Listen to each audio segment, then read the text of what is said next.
You may be seated. I'd like to introduce our program directors for the day.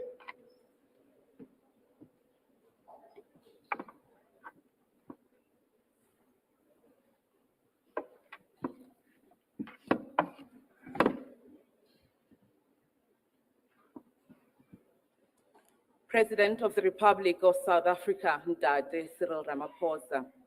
Deputy President of South Africa, Ndade Paul Mashatile. The Vice Chancellor of the University on the Mountain, UNISA, Professor Wileng Lingavula. Representatives of state organs and other representatives of the eminent persons group present, leaders of political parties, representatives of business, labor, youth formations, civil society, and other sectors present in the room. Ladies and gentlemen, and everyone who identifies differently, good morning. Today we gather under the banner of the National Dialogue, which is convened by President Cyril Ramaphosa as the head of state. The dialogue is a citizen-led process which is built on the belief that our unity is greater than any other strength in our book. We come together not to debate our differences or our divisions, but to stitch our country back together, thread by thread, story by story, memory by memory. As South Africans, we sometimes, if not most times, suffer from short memory spans. We forget the power of street committees, the solidarity of neighbors, the daily rehearsal of democracy that once bound our communities together.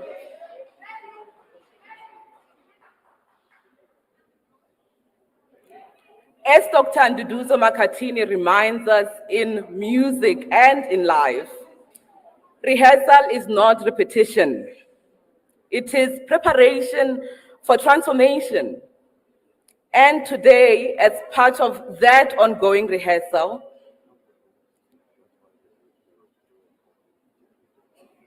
I think I'm going to repeat this line because it's really important. That as... Should we continue? Oh. Apologies. Apologies.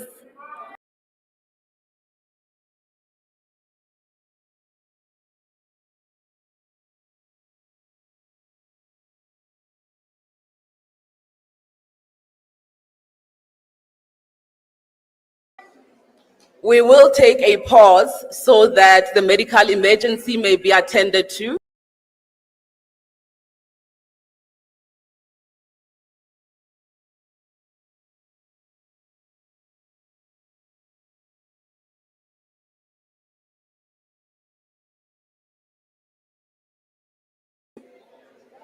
After which we will continue our conversation.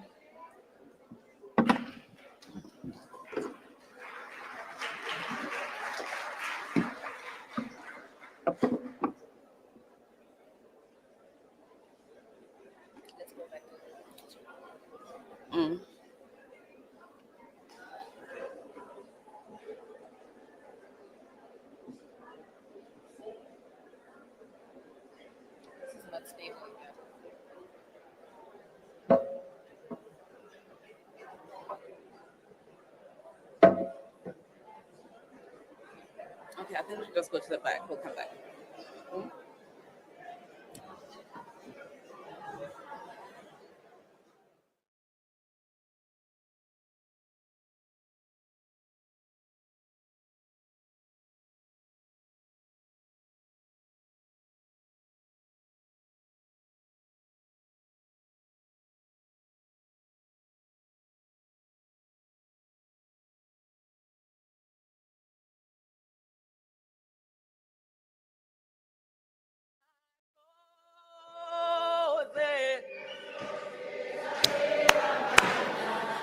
asoze saphela amandla asoze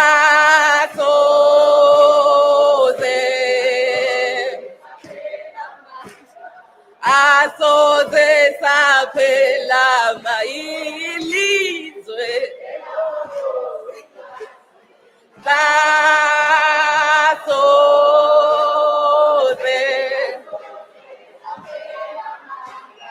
asoze aphela amandla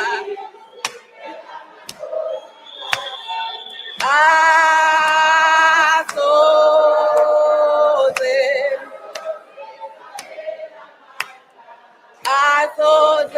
aphela amandla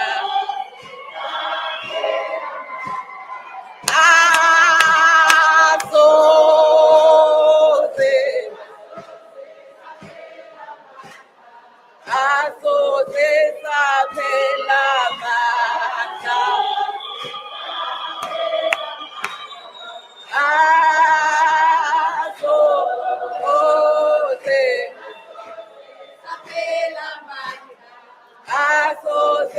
saphela amandla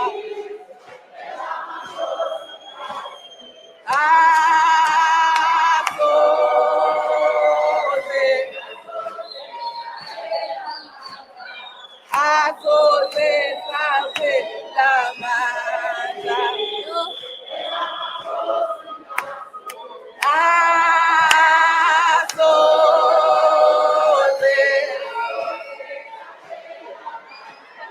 asoze saphela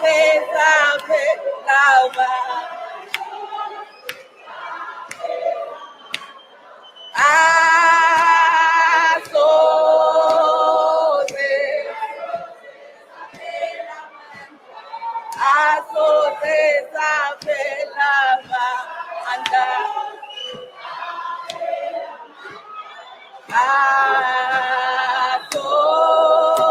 asoze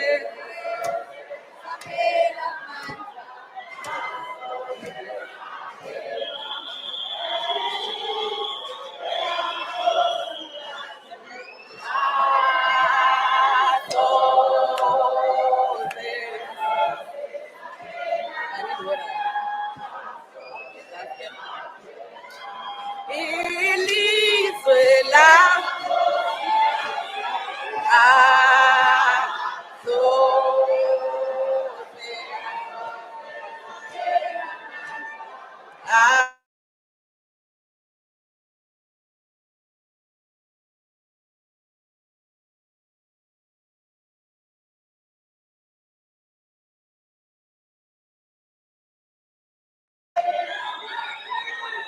asoze aphela amandla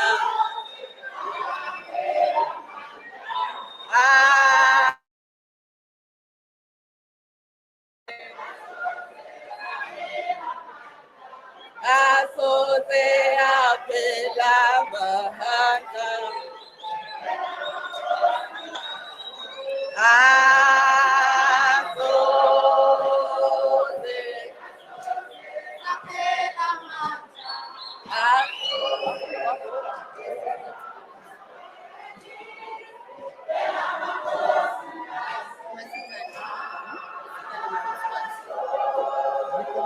We have a formal request.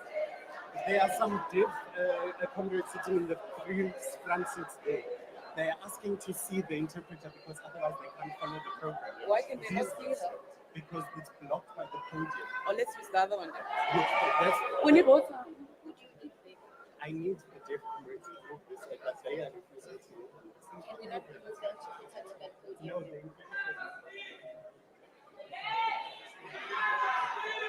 But there's a second one. sorry,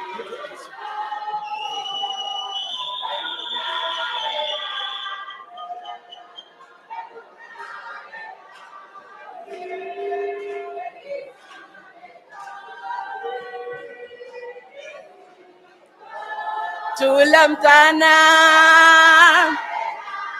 thula mntana,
delegates to the National Convention, comrades, colleagues, friends, can we please settle down?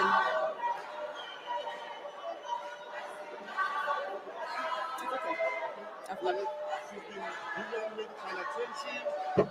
Everything is sorted. So we can proceed. Okay.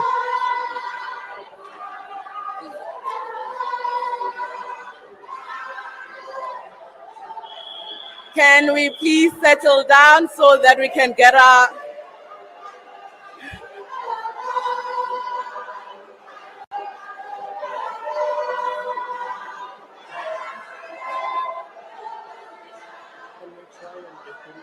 We know that we are a people of song, but we will sing.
In the expression of our souls that we are very familiar with as South Africans, while the medical emergency was being attended to, the colleague who had a crisis has been assisted, and we will continue with the program from this point. Thank you so much for your patience. Now, the National Dialogue is a citizen-led process that is built on a belief that our unity is greatest of all our strengths.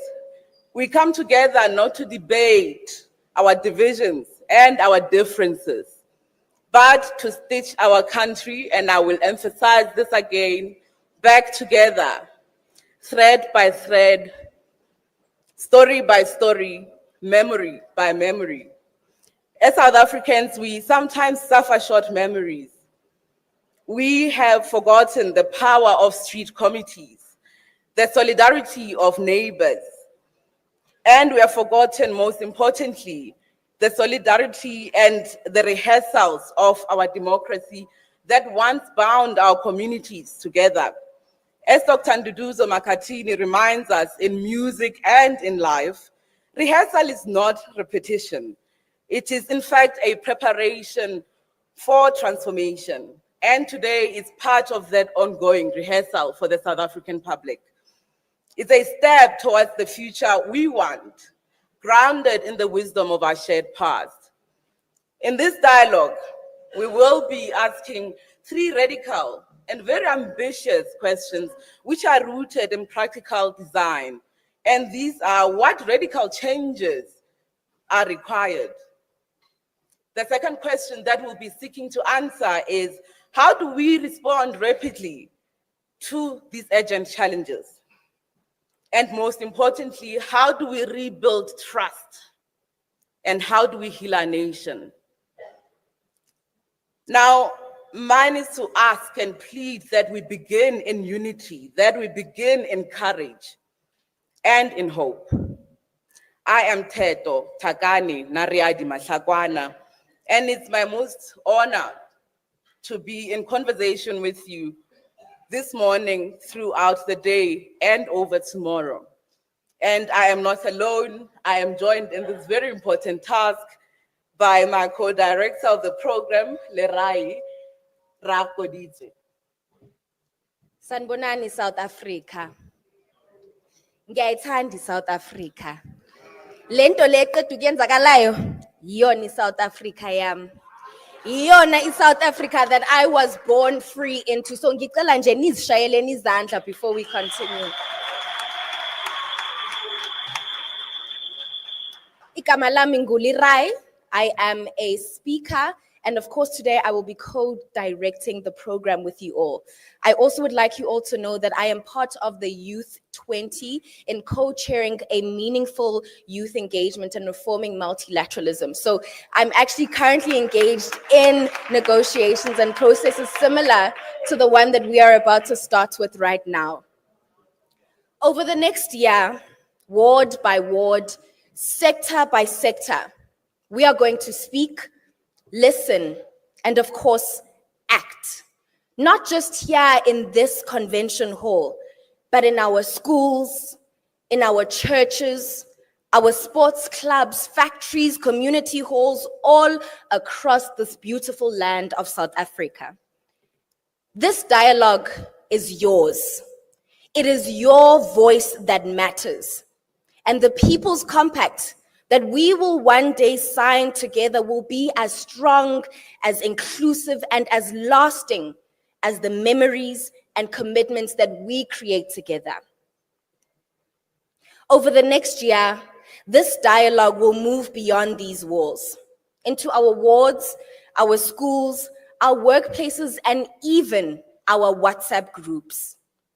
We plan on touching 50,000 people or having 50,000 ward-led conversations, as well as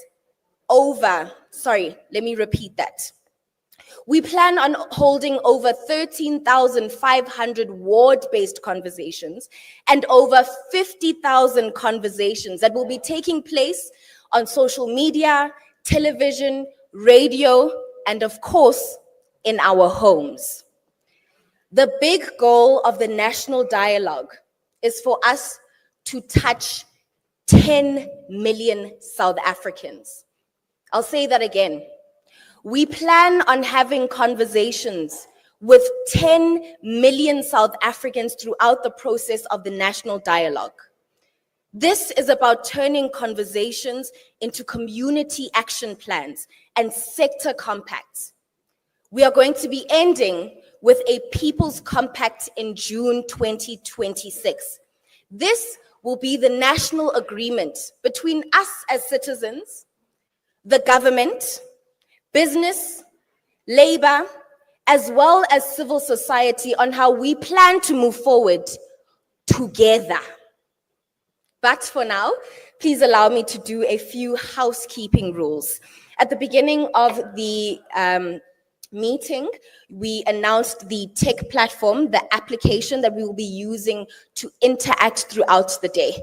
So you may experience a few lagging issues with the internet. Please just try again. When you log onto that site and you scan that QR code, make sure to please use the same email address that you used to register for this event.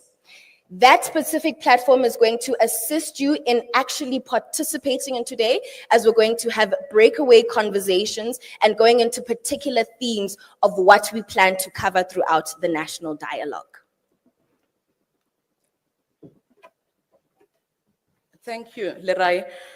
Now, because we are Africans and in African tradition, we must be welcomed before we continue with the work of the day. It is my utmost pleasure to welcome to the stage the Vice Chancellor of UNISA, Professor Buleng Ngabo.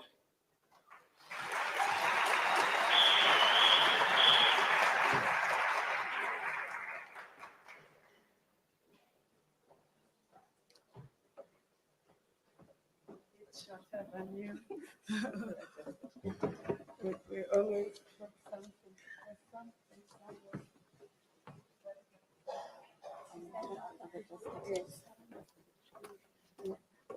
It's, yeah, did it work? I'm so short.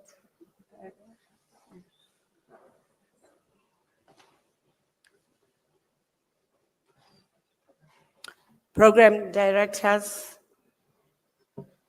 thank you very much for inviting me.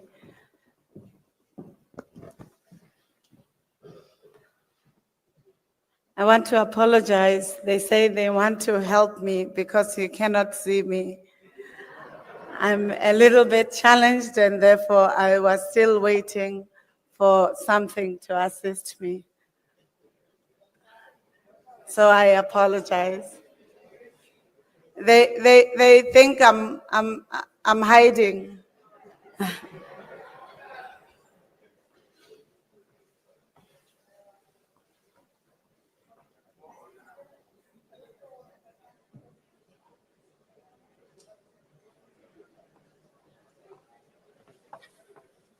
Thank you very much. I have decided it's not me that you should see, but it's the message that the university is sharing. So I will proceed.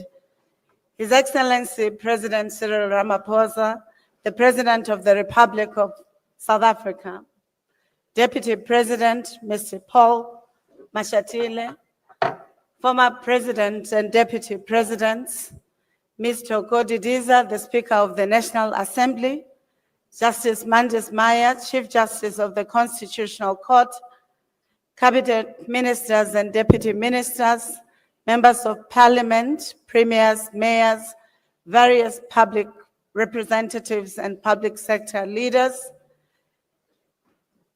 leaders of the University of South Africa and all sister universities, TVET colleges as well as community colleges, the eminent group as appointed by the President of the Republic, representatives of other institutions in the public and private sectors, members of the leadership of various civil society, the religious community, organized labor, business, women, youth, people with requirements for universal access who live with disabilities, members of the media, delegates of the convention participants, fellow South Africans from all walks of lives and all protocols observed. Sanbonan, Dumelang, Absheni, Salam Alaikum, Nimacheroni, Lochani, Khotsong. Thank you for the opportunity to welcome you all to this historic convention of the National Dialogue of South Africa. Today is yet another turning point in the history of South Africa. It is a day in which we set a process in motion to define the future that we South Africans, the world, and the people of goodwill would want for us. A process that will culminate in a comprehensive national dialogue in which all South Africans can remake the South Africa of their dreams. A process in which we can build sufficient consensus on the vision, plans, outcomes we would like to see. A process that can help us to reclaim our futures and the outcomes we would like to see. It will also be a process that can help us to reclaim our futures in respect to peace, human dignity, happiness for all. We know that the present and the future is born out of the past. Because of this knowledge, we know who we are, we know where we come from. We come from a past of many pasts. We come from struggle, from suffering, pain, and we come from hope. We come from oppression, violence, dehumanization, and destruction. We come from a deeply divided and unequal past, with many of its elements still defining our lives and our land. And yet at the same time, it is through the struggle that we could triumph over the evils of colonialism and apartheid. We do not only come from dispossession, poverty, and exclusion. We also come from wealth, health, and prosperity.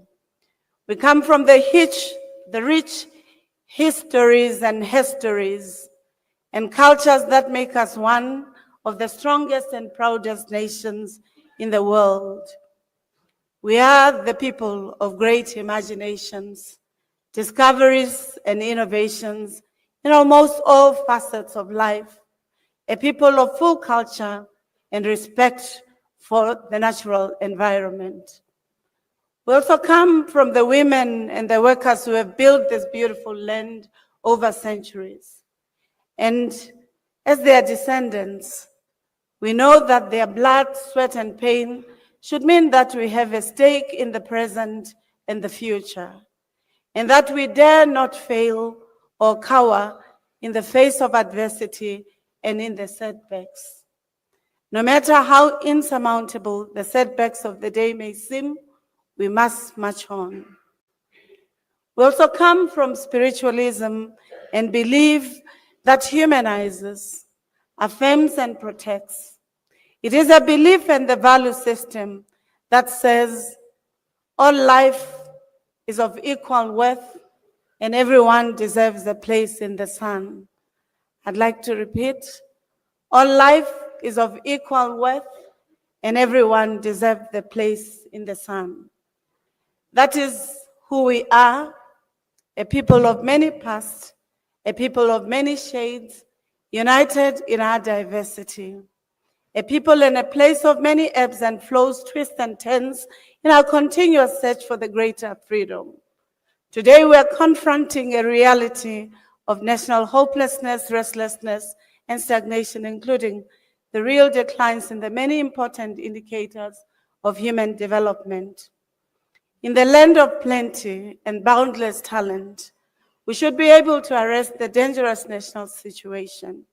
We've done it before, and we have emerged out of the most complex and opaque days of apartheid to build a new South Africa.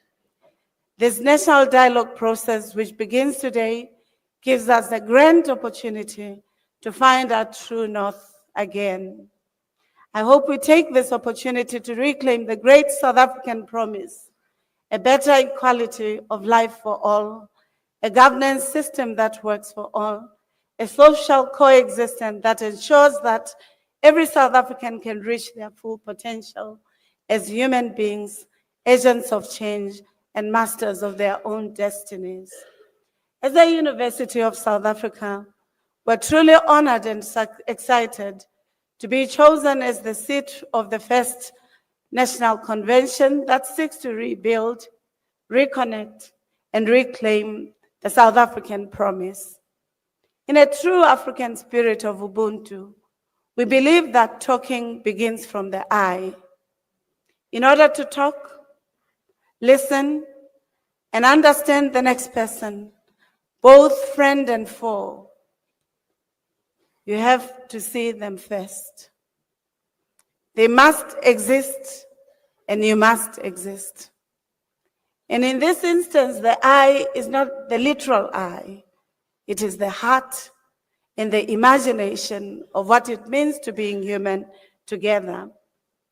The humanity of all parties must be affirmed, and then what follows about the past, the present, and the future, so that we can co-create life, nurture the environment, and produce the technologies that make life possible under the sun, including humanizing civilizations. Our university is the oldest university in the country. It is also the largest in South Africa and in the African continent. It takes 37% of the higher education system in our country. It is a partner to our country, to our continent, and to the best that Africans must project in the world. It is therefore for this reason that we at UNISA are committed to ensuring that while we engage in the critical issues of national importance, that you will enjoy the University of South Africa hospitality. You'll enjoy its architectures, its various cultural and historical sites, and monuments that make up our beautiful university. But above all, you must enjoy the commitment to being part of the emancipatory project and histories of this country in the past as it would be in the future. Our relevance and value add to society is not only about teaching, learning, and research. It is also about engaged scholarship and community engagement, including facilitating and providing platforms for engagements, for learning together with one another so that when we converge together to dream the future that we want to craft together. As universities, we are a public institution which is necessarily invited to ensure that knowledge is transformative, is revolutionary. It's opportunities for engagements so that we find cohesion, social capital, and even amongst foes and friends, or even foes and foes, that there is an opportunity for success. In a project of emancipation, it is important that universities are not ivory towers, but are partners. And it is for this reason that the University of South Africa accepted the invitation and the challenge to being the venue that hosts this important historic event. It is also one of the ways in which we realize our vision of being a truly African university, shaping futures in service of humanity. We also hope that we can use this opportunity and the processes that will follow to debate, to contest one another, but more importantly, to find the solutions that will create the South Africa that we yearn for. In our view, this is a dialogue of equals, and it should get us out of here feeling more energized and hopeful about the processes ahead and the South Africa that we yearn for. In his poem, Past, Present, Future, written as one word, Professor Khositsile says, "There are cycles in the circle. I may even mourn my deadness or mourn your death. In this sterile moment, asking, where is the life we came to live? Time will always be past, present, future is always now. When is the life we came to live?" Welcome to the University of South Africa, the University of the land, the home of leaders, the home of the democratic presidents of this country, the home of President Mandela, President Mbeki, President Ramaphosa, who are the alumnus of this university, and we're quite appreciative, President Ramaphosa, you being the alumnus of this university, reminding us of the imperative that we should talk, we should engage, we should all bring our talents together to ensure that this country prospers, not only in the economy, but in the social compact, in the knowledge, in the technologies, as well as in the contribution that South Africa and Africa make in the world. Let me conclude with the words of our alumnus, the first democratic president, Ubaba Madiba, President Nelson Mandela, as he says, "May the sun never set on this glorious process. Let the South African promise flourish." Thank you. You're welcome to UNISA.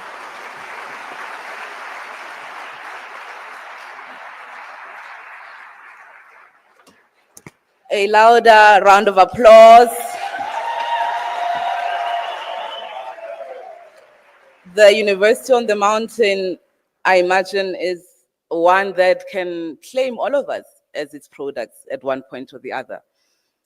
Thank you so much, Prof, for those remarks. We feel very welcome, and in fact, you have set us on this clear path as we engage in this conversation that will involve more than 10 million South Africans. The 10 million is the minimum goal of the national dialogue. And as we kickstart this process with this launch, we do so with the absolute belief, and I will pick from what you've just mentioned around how we are a people of many paths. And African literature tells us that it is our mandatory responsibility to not only remember it, but to reimagine it. And I hope that we can do so as a collective. I call onto the stage Ntate Reverend Zoida Hunebutali, who will lead us in the moment of silence and reflection that we will be having.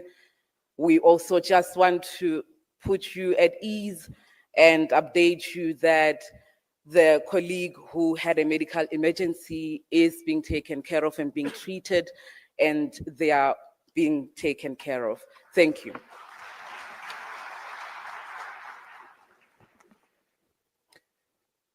Program directors, His Excellency, Mr. Cyril Ramaphosa Chirapsikucha Ramabulana, the head of state. And today, as we gather, the convener of this August epoch-making First National Convention, Deputy President of the Republic, members of the Eminent Persons Group, fellow citizens, all protocol observed. We have one beautiful country, dynamic, diverse religions, many faiths. Every faith and religion that does not cause harm is accommodated in our beautiful country. This is our kairos as a country, a moment we dare not miss, a moment of listening, reflections, and honest conversations. My task is to invite all of us for a moment of silent prayers and reflections, uniting in our prayers, shaping our country. Christian, Baha'i, Hindu, African traditional religions, Rastafarians, just to name a few. Let us join forces and lift our hearts in a moment of silent prayer.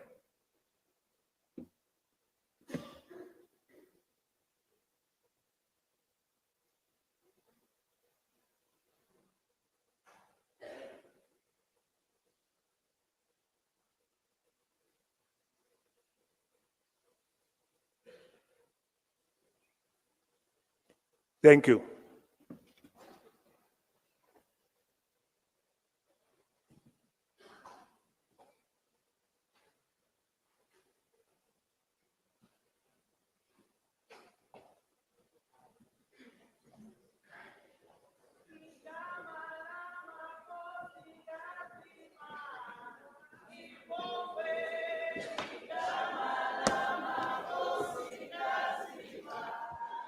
Thank you. Siyabonga, siyabonga, siyabonga. We will now have a musical performance by Ipupo. So please give them a round of applause as they take to the stage.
Ladies and gentlemen, ngicela nishayeleni izandla for iphupho lakabiko.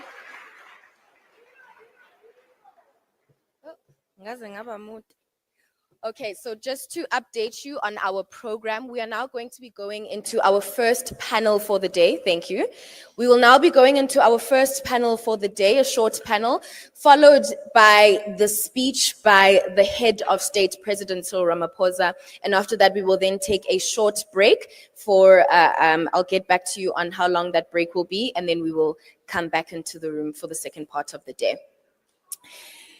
As our panelists for the first panel get ready to come up, this is our very first panel of this convention, because before we can imagine any of the solutions that are going to come out of the national dialogue process throughout the next 6 to 8 months, we first have to be honest about the problems to get to the solutions. So I would like to please call up Sinesipho Soxudlwa from the Unemployed People's Movement, speaking for the grassroots and for the citizens who feel excluded from economic opportunity. I will then like to call up Professor Musawenkosi Saurombe from the Forum of Stalwart Foundations, bringing insights on leadership, values, and bridging the gap between generations. And then I would like to call on Boichoko Ditlhake, who's here to speak on behalf of the National Dialogue, on the National Dialogue process itself and how it can be a tool for transforming housing, urban development, infrastructure, and many, many more. Can we please have those panelists join us on stage?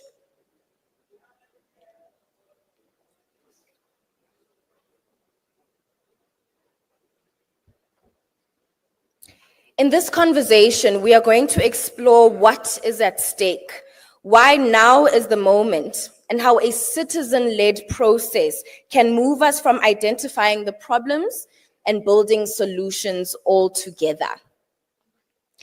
Do we have our other two panelists here with us?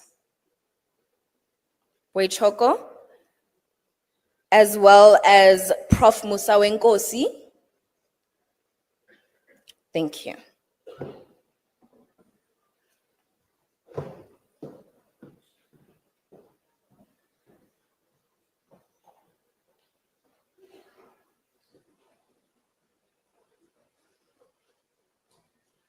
Apologies, please give us a moment as we wait for Boichoko.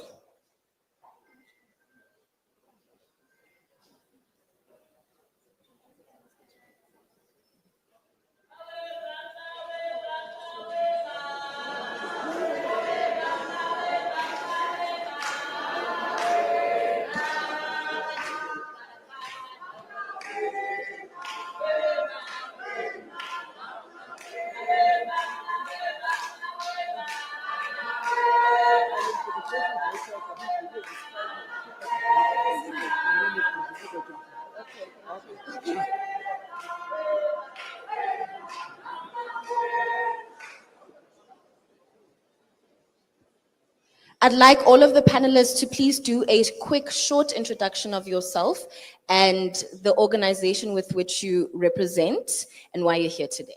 Okay. I have to get off the stage. Boichoko was dealing with a crisis. He's back. I was replacing him. Please come in, Boichoko. Okay. So MC, I'm heading over to Boichoko. He's back. Okay. Thank you. Apologies, apparently there's a crisis happening outside that had to be dealt with. In the meantime, I'll move on to you.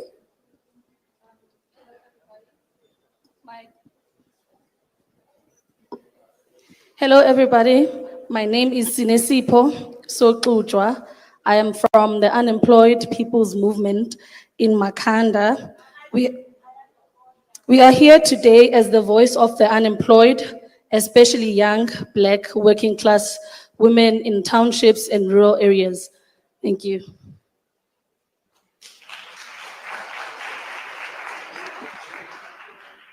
Good morning, everyone. All protocol observed, Your Excellency, all honorables and distinguished guests. I am Musawe Nkosi. I'm an associate professor at the University of Johannesburg, and I represent the Stalwarts Foundation Forum. Thank you.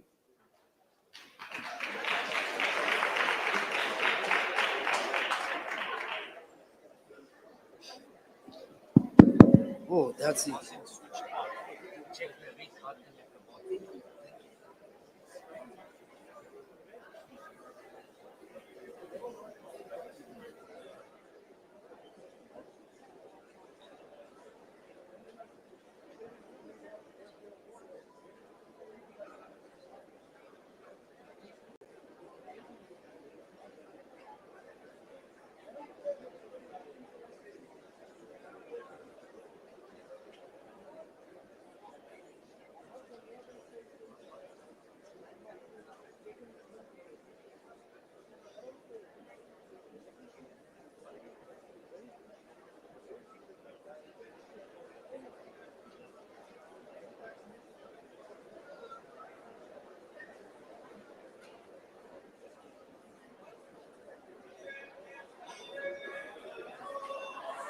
I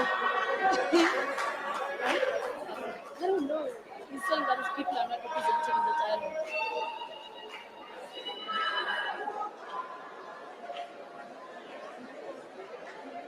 I'm so thrown off. I thought we were just gonna like to give our speeches and that's it.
A national convention.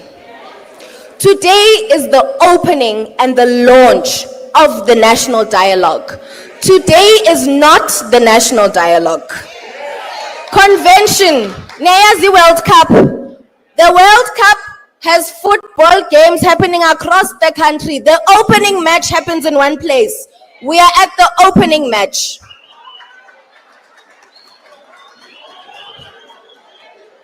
This process has been designed specifically to be inclusive, and designed to be led by citizens, and that is why we have citizen-led foundations that are part of it. That is why we have a panel of citizens that are representing groups of people.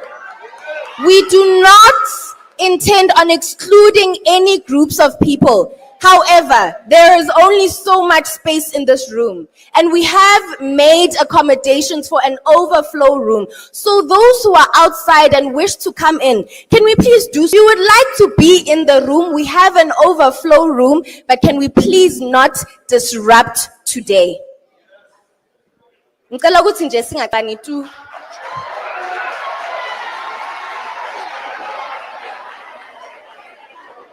All right. Can we continue with the day? Our president has been waiting to convene. All right.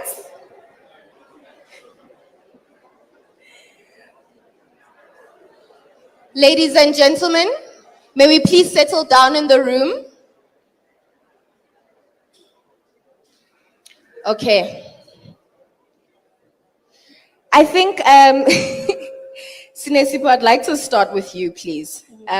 You work at the heart of communities where unemployment isn't just a statistic. It's a daily reality.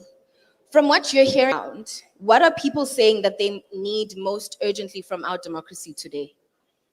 So from this dialogue specifically, the word on the street, or what we must come out with, is that we must promote local industries so that jobs are created where people live.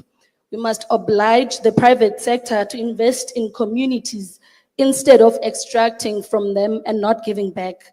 And that we must ensure a living wage so that people are uplifted and not trapped in poverty cycles.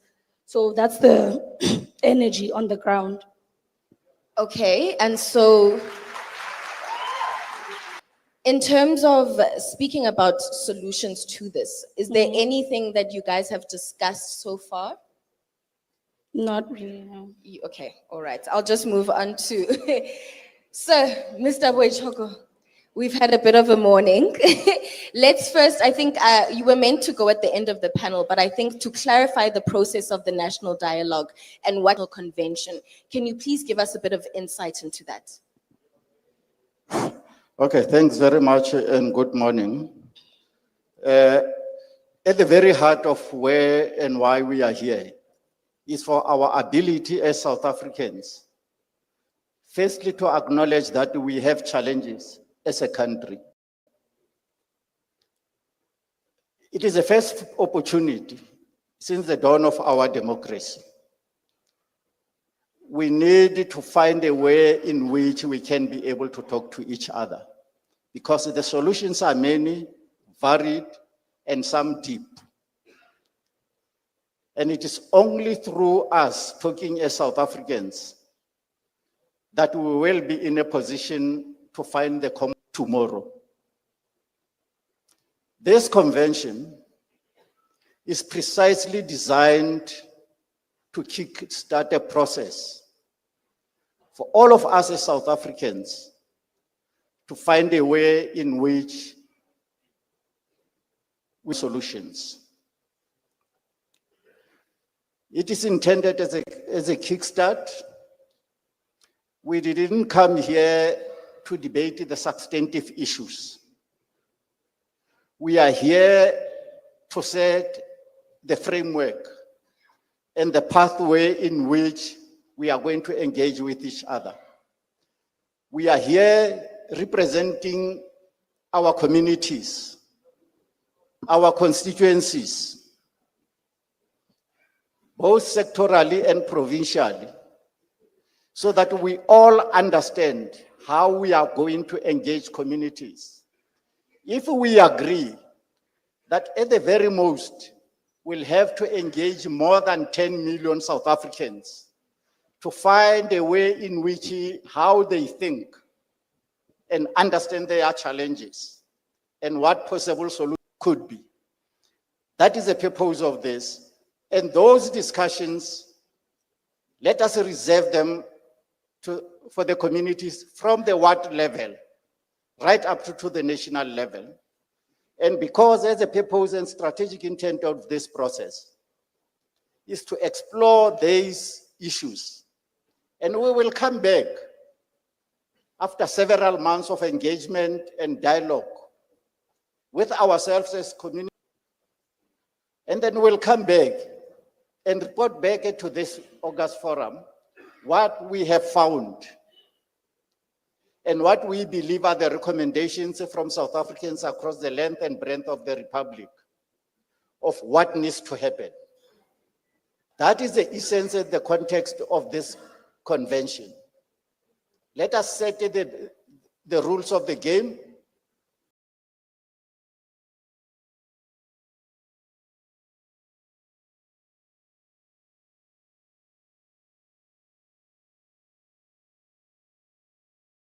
Be citizen-led.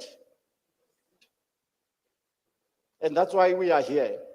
And then we'll go back to them and say, this is what we have agreed, how we are going to play this process. And we'll be able to strengthen all these modalities as we go along.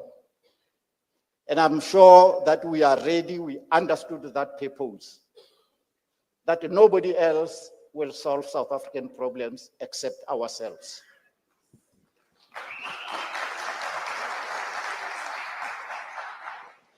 Prof. Musa Wenkosi, I want to give you a slightly layered question. Speaking about representation and how can we ensure that something like this is done and that each community is represented and is touched. We've just had to deal with an issue of with an indigenous community feeling like they're not represented. How do we, through a process like this, tackle those issues? Thank you for the question, moderator. It's very imperative that those who are marginalized in society are represented. And if you look at the discourse even over the years, it has been about fighting for those who do not have that voice. And if you look at giants such as Mama Tleke, that is what she stood for, you know. And even as, you know, she returned from her escapades abroad after having acquired her BSc degree in the United States, her purpose was to ensure that there is representation. I'm sure we can all recall, you know, in the echelons of history, how she insisted on women representation within a meeting that was held, you know, by the South African Native Convention. And so that is what we see also repeating in today's society, that those who are marginalized will continue to fight to have a voice. And I believe this is why we are all here, to give those who are not afforded the opportunity to even be in this room and to speak for them, because we are not representing ourselves, but those also who don't have the voice and the platform. Prof, I want to just go a little bit deeper with you. We've often, I think with this process of the national dialogue, it's been received with a lot of skepticism. And oftentimes when something new, when change is being introduced, it will not always be openly accepted, right? But what we're seeing is this process being compared to the Freedom Charter being drafted, to the South African Constitution being drafted. What does a process like this, and it sort of seems like we're at the helm of history, whatever comes out of this process will be something that is going to be taught in history books, will be something that is going to be applied and will hopefully be the bedrock of a new South African society. How do we ensure that something like that continues to happen, and sort of looking at the other processes that we have gone through, what can we learn and make sure that we apply this time? I believe that's why the whole process of consultation is very important. Now, as an academic in the field of industrial psychology and people management, I have had the privilege of interacting with material and also doing research in aspects of reconciling, for example, the perceptions of people in managerial positions and organizations and the employees on the ground. And I believe it's very much like, what often happens in the context where those who are in national leadership positions versus those who are on the ground, there are irreconcilable perceptions. And this is why this national dialogue is so critical in bridging that gap. There's an ancient Chinese proverb which says, as a leader, you need to, and I paraphrase, as a leader, you need to check if people are following, because if no one is following, you're just taking a walk. And I think it's very important that leaders start to ask themselves, are we taking a walk? Are people still following us? Are we still having the same objectives, the same goals, the same mandate? And this is why this initiative is very critical. Sinesipho, I want to come back to you. When people are excluded from the economy, they are often excluded from decision-making. How do you and your organization see this particular process creating spaces for real human beings, for unemployed and marginalized voices to shape the solutions that affect them? So as the people on the ground, we believe that, or we want this national dialogue to not be just another polite conversation that avoids the truth. We want this dialogue to tackle the issues that we deal with on a daily. We want it to go to the root of the unemployment issue. And we have talked and talked and talked, and we have come to the conclusion that the process should reject, or this whole dialogue should reject the failed neoliberalism and build an economy that's going to serve the people first and defend public goods such as water, electricity, transport, and housing as rights and not as commodities. And we want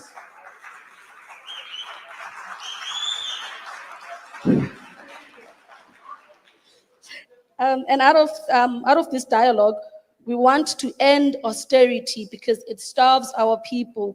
It starves us from the very basic services that we depend on. We want this dialogue to guarantee free quality education from primary school to university level, because we believe that that is an investment in our future. Here for charity, we are not here to be pitied. As the grassroots and working class, we demand real power and inclusion. That's okay. I'd like to get a bit of clarity on the specific process of the national dialogue and how we can ensure that it is accessible. When I heard about ward conversations, it did frighten me a bit, because I don't know about you all, but I personally am not that involved in my ward. I don't really attend regular meetings. And so this process would require people to regularly attend those meetings. Is there another accessible platform or another way in which people will be able to be involved in this national dialogue? And how do we sort of, you've told us that we can have these conversations at home, but is there a specific toolkit that you guys are giving us to ensure everybody anywhere can host their own national dialogue? Thanks very much. If we look into the process of the national dialogue, the first thing that we must think about very deeply is how do we activate South Africans to own up to the governance. Some of our laws allows and enables communities to participate, but more often we are not using these processes. For example, how do we understand priorities which have been determined, for example, by a municipality at the local level? Therefore, the national dialogue is structured in such a way that simultaneously it assists communities to own up in the development of the country. At the ward level, each ward is going to have three structured dialogues. And there is a toolkit that assists, and there will be community-based facilitators, which will appreciate different communities in which to talk to them and to talk with each other. That will be replicated across, as we have sectors around here, that a variety of sectors, that the outcome of that self-created and self-activated community dialogue, it finds a space in the formal processes that we are doing, that the community voice must find themselves in the final conclusions of this process. That will be very critical. We have put in, the new steering committee, when it comes, it will also put in place. We have to utilize technology to reach out to communities, and we know that the youth of today were actually born into this technology. They will have to assist their elders, their communities, to ensure that they effectively participate. That toolkit is already online for everybody to go through it, amplify and strengthen it, and see how it can be modified in different situations at the community level. But we are certain that we will empower communities to take charge and own up to the process. And they must feel that they are making a difference and they have contributed to the new vision of South Africa. So what I'm getting from you is that based off of the technology that the National Dialogue Committee, organizing committee, have designed a platform in which I myself as a citizen, if I wish to host a national dialogue myself and my community, I go onto that website and I will get the toolkit. The toolkit is what is going to equip me with what I need to be able to host the national dialogue. What are the specific points that need to be spoken about in the conversation, etc., etc. So that is how accessible and how easy this national dialogue process is going to be, not only for us to attend physically in our wards, but we will be able to have a toolkit in our hands where we can host these dialogues ourselves. We're going to have to close the panel off for now, so thank you so much. Please give our panelists a round of applause.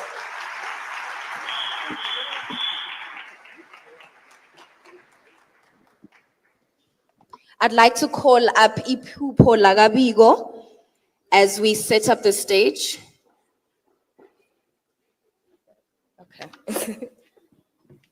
Thank you so much, Lerai, and apologies to the band. Unfortunately, because we started late, we are running out of time. We have to go straight into the next item.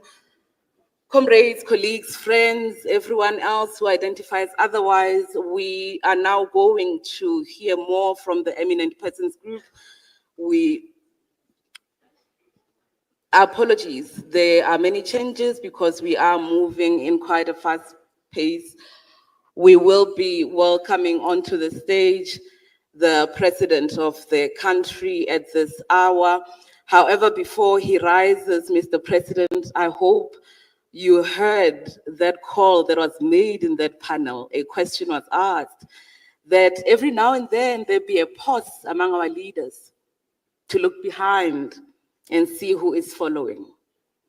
And we can't wait to hear as you give us the line of march as the convener of the National Dialogue. Ladies and gentlemen, please rise and help me welcome onto the stage Ntate Cyril Ramaphosa, who is the President of South Africa.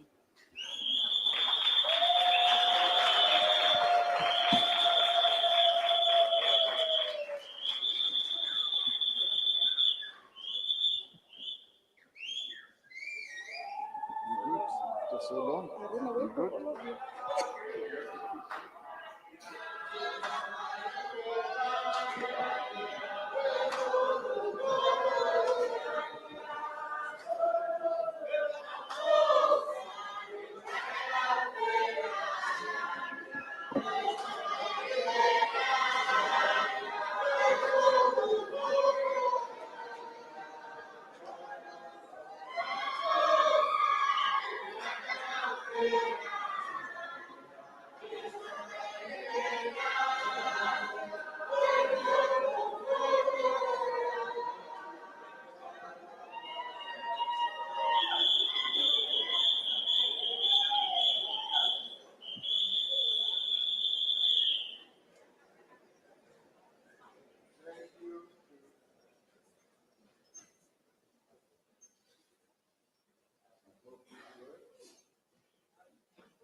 There.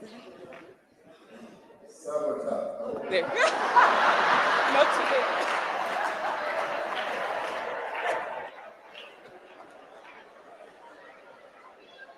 Thank you so much. Thank you. Program directors, our two lovely ladies who are leading us today. The Vice Chancellor of the University of South Africa, my alma mater, where I was educated. Thank you. Thank you.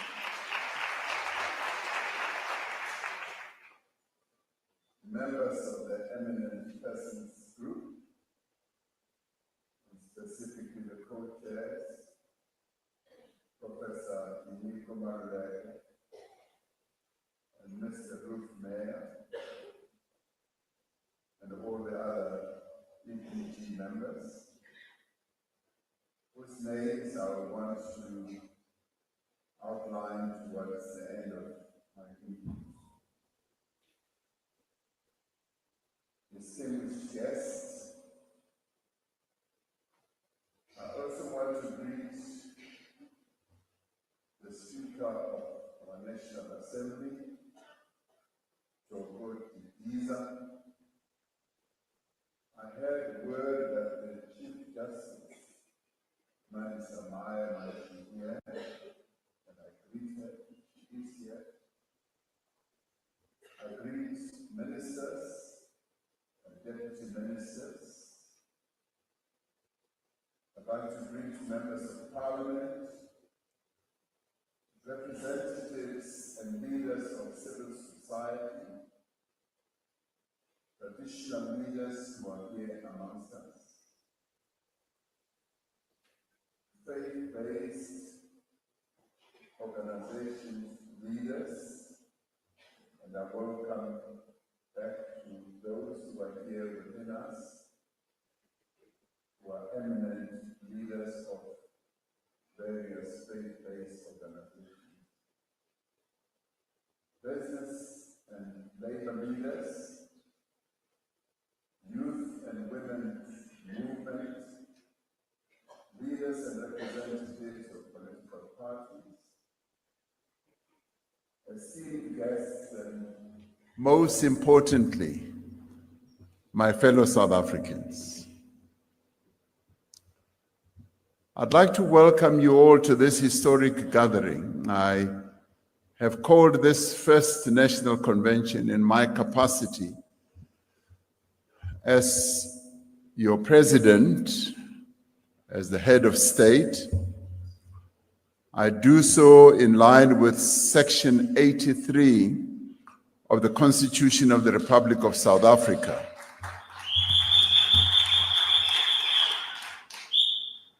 This gives me a locus standi. For all of us who are here, we are all equal. But it gives me locus standi because I happen to be the state president.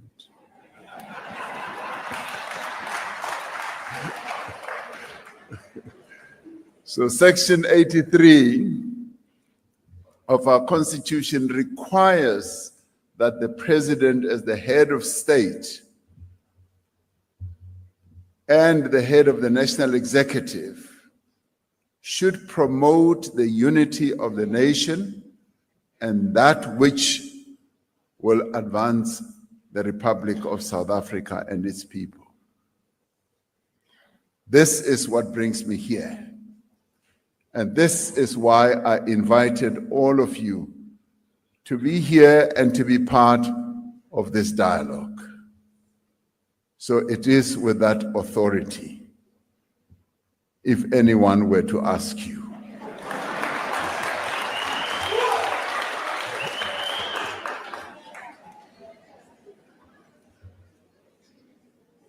I should thank everyone who is here today for accepting this invitation. I am truly humbled and very touched that all of you have heeded this invitation and have come through to this meeting so that we can have a dialogue. You have traveled from many parts of our country, in fact, from all parts of our country, to be here. This is a true honor to me as your president. It is a true honor to all of us, to each one of us.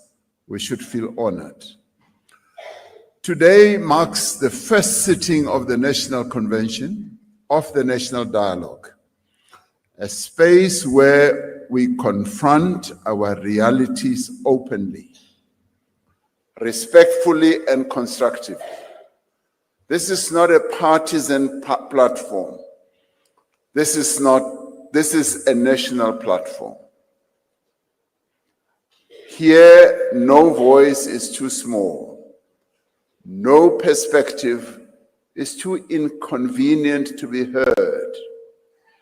We are gathered to listen to each other, to understand one another, and to chart a common path forward for our country. We are meeting at a time of profound challenges that confront our country and our people. Economic hardships that our people are living under, unemployment that continues to rise, inequality that besets our people, growing poverty, and a crisis of confidence in our institutions. We also meet at a time when the world is rapidly changing, and our own ability to adapt and renew ourselves will define the next generation. But history teaches us that nations are not defined solely by their difficulties. Nations are defined by how they respond to the challenges that confront them. Our own struggle for freedom from the nightmare of apartheid proved that unity in diversity is not an abstract slogan. History teaches us that unity is a powerful force for change, for transformation. Gathered in this hall today are people from all across our land, people from all walks of life, people of all races, of all classes, all languages and cultures. Gathered here at this national convention are farmers, are informal traders, civic activists, policymakers, traditional leaders, waste pickers, industrial workers, the unemployed men and women of our country, the unemployed young people, unemployed graduates, eminent religious leaders, business people, and public servants like me. There are also young people and older people like me, men and women, people from informal settlements and rural villages. There are people with disabilities amongst us. There are survivors of various forms of violence. There are artists, there are sports people and cultural activists. In this national convention is gathered the rich diversity of the people of this country. Yet, although we are different in many ways, although we represent different experiences and memories and hold different views, there is one thing that we have in common. And that one thing that we have in common is that we are South Africans. We are, each one of us, sons and daughters of the same soil, the South African soil.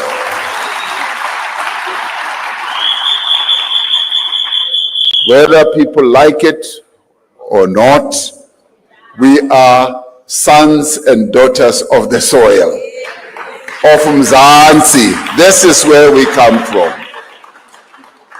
So we share a common past, but we also share a common destiny. We share the same inheritance of division, of inequality, of pain, and of injustice. We share the same pride at ending the crime of apartheid and establishing a constitutional democracy. We also share a common future. That future binds us together. And that is why we have chosen to gather here today. Because each one of us, regardless of our differences, is committed to working together to build this future that we all dream of. We have chosen to be here, voluntarily chosen that we will gather here as South Africans. We've chosen to be here because we believe in the power of dialogue and united action. A dialogue, by the way, is not a new phenomenon amongst us as South Africans. We have always dialogued to solve the most intractable problems that have confronted our country. We gathered together, and let me add that even as dialogues have happened in our country, there have been moments where others chose not to participate. There have been moments when others said, no, what is this all about? We are not going to be part of it. Now, I will tell you a story which I hope will not embarrass one of those who told me the other time, and is the leader of the Pan-Africanist Congress. He's here. He serves in my cabinet. And as we were preparing for the dialogue, he said to me, President, we as the Pan-Africanist Congress, we have always historically refused to participate in various dialogues. We were not there in Kliptown. They call it Kliptown. When the Freedom Charter was drafted. We were not there when there was a dialogue to end violence in our country. We were not there when the Constitution was drafted, when there was that broad dialogue. And he said, we feel that our voice, our views were not heard. And he said, this time round, Aibu, we are going to participate. We are going to be part of it. So there are those who are standing outside, who are saying we are not going to participate. And we grant them that freedom. But one day, they will be like the PAC.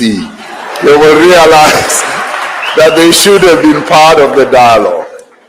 Because dialogue is about bringing people together, getting all of us to speak together, not to speak at each other, and not to talk away from each other. It should involve talking together. We believe that if we share our concerns and our fears, we can conquer them. If we understand the challenges we face, we can overcome them. If we know what hurts us, we can heal. If we know what divides us, we can unite. We gather here today in all our diversity to launch a national dialogue. We are embarking on a process that will launch 1 million conversations amongst our people. Now, this is a great honor to be able to instigate conversations amongst our people. All of us seated here must see ourselves as being truly honored that today we get to sit here and we are launching a process that will involve conversations of millions of people, 10 million people. But in the end, I see this conversation going way beyond the 10 million people who might participate. It will encompass many more millions of people in our country. This is truly a historic moment. Across the length and the breadth of South Africa, people will and must meet to talk of what worries them, what gives them hope, and how they think their lives and our country can be better. We all agree that our country is not where it ought to be. We all agree that there are many things that are broken in our country. Getting together, talking to each other, we should be able to find solutions on how we can put many of the things that are broken in our country together. This initiative is about what all South Africans must do together to make our lives and our country better. It is also about getting leaders to be able to realize what worries South Africans and how leaders themselves can be engaged in understanding the lives of South Africans and be accountable. And to look, yes, as my sisters were saying here, to look behind and see whether there are still people who are following them. Through this process, we want our people to meet in homes and community halls. We want them to meet in churches, in synagogues, in mosques and temples. Our people must meet in schools and lecture halls, in boardrooms and on the shop floor, on the pathways of our villages and the streets of our townships and our cities. We will meet online. We will be tech savvy, as many South Africans are already tech savvy, I found out during COVID. Our South Africans know technology. They are way ahead.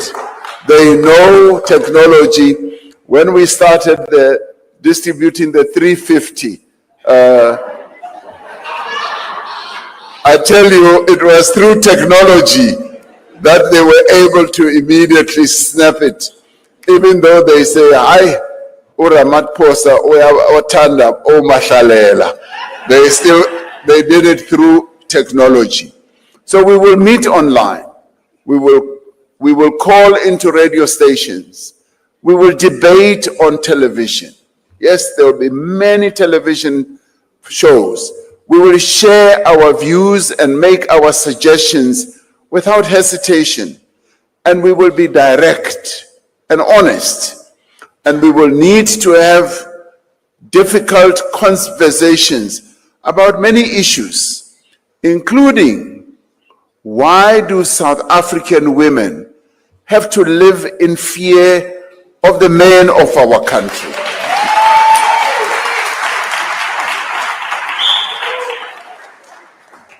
This is Women's Month, and I'm glad that these conversations should start this month, that we as the men of South Africa must begin to internalize this question. Why do the women of South Africa fear us as men in the streets, in the classrooms, and even in our homes? We need to ask ourselves those questions.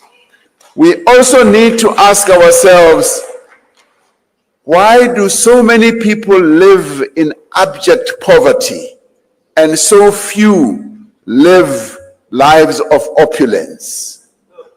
Why, after decades of democracy, are the prospects of a white child so much better than those of a black child? We need to ask ourselves that. We also need to ask ourselves, why do women get paid less than men for the same work? That's what we need to ask ourselves. Now, we also must go deeper and ask ourselves, why, when we have a Bill of Rights in our Constitution, are the LGBTQI+ people still discriminated against? Why are they still stigmatized and harassed? Why do clinics run out of medicine? Are questions that we must ask ourselves. And why do taps run dry? These are some of the questions that we must be willing to ask and which we must be prepared to find answers for. But more than that, my fellow South Africans, these are the challenges that we must be ready to do something about. As individuals, as organizations, as communities, as parents, as elected representatives, and as public officials. The National Dialogue is a call to debate and to discuss, but it is also much more than that. More importantly, the National Dialogue is a call to action. It is a call to all South Africans to seize this moment for change and progress. And this we cannot do when we are sitting on the sidelines. This we cannot do when we do not want to be part of this conversation. And this we cannot do when we sit on the sidelines and just criticize. We need to be inside the tent rather than being outside of the tent. And we also need to have one tent. We do not need another tent where other conversations will take place. This is the real tent where conversation must take place. Now, it is a call to build a society in which there is a place for everyone, where the country's wealth is shared by all. A South Africa that truly belongs to all the people who live in it. We have come together in this national convention not to have the dialogue, but to start the dialogue. Gathered here, all of us together, we are well over 1,200 or 300 across many organizations and sectors. Our task is to prepare for the thousands of public dialogues that will happen in communities across the country over the next 6 to 8 months. We are here to consider some of the themes that may arise in those discussions, understanding that it is ultimately the people of this country that will determine the issues that should be discussed. And this is what we call citizen-centered dialogues and discussions. We are here to reflect on how we should approach these public dialogues, what methods we should use to ensure that everyone has a say and that the discussions take place in an environment that promotes understanding and that encourages healing. Through this convention, we seek to equip delegates to be champions and enablers of these public dialogues. We seek to ensure that we give the space to South Africans to define the outcome of the national dialogue process, so that those thousands of conversations can be drawn into a clear vision for the country and an agreed program of action into the future. There is history to this. When we drafted our constitution, and I'm glad that Ruth Meyer, who played a pivotal role together with some who are here, including myself, is here today, because we participated in the process of ensuring that as we drafted the constitution, we involved many of our people throughout the country to discuss the key elements that should go into our constitution. And today, the constitution that we have is a people-driven and a people-drafted constitution. That is what we have. Now, through the national dialogue process, we hope to arrive at a social compact that will outline the role and the responsibility of all of us as citizens, as the arms of the state, business, labor, traditional leaders, religious bodies, civic organizations, activists, and various other social structures. This national dialogue must be about citizens taking responsibility for their own future. Through the dialogues that will take place, people must be able to attend to the challenges that we are facing, where they live, where they study, where they work. They must be able to hold their public representatives accountable and ensure that all public institutions fulfill their responsibilities. The National Convention is the moment at which the people of South Africa take over the national dialogue. For more than a year, various formations of civil society have been working to conceptualize and champion the national dialogue. Central to this effort have been a number of legacy foundations established by and named for stalwarts of our liberation struggle. We express our gratitude and appreciation for the work of these foundations in giving life to the national dialogue.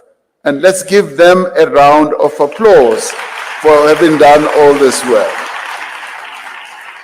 Now, we also thank all those from civil society, government departments, provincial government, state-owned enterprises, and businesses who have worked tirelessly to bring this national convention together. I specifically like to say at government level, the Deputy President, Paul Mashatile, who is here with us today, led this process in the interministerial committee that I gave him the responsibility to lead. And he, from a government point of view, led this process from the back, allowing the process to evolve independently without too much government interference. To the extent that government got involved, if you like, it was light touch. Kancane nje, lapho nalapho.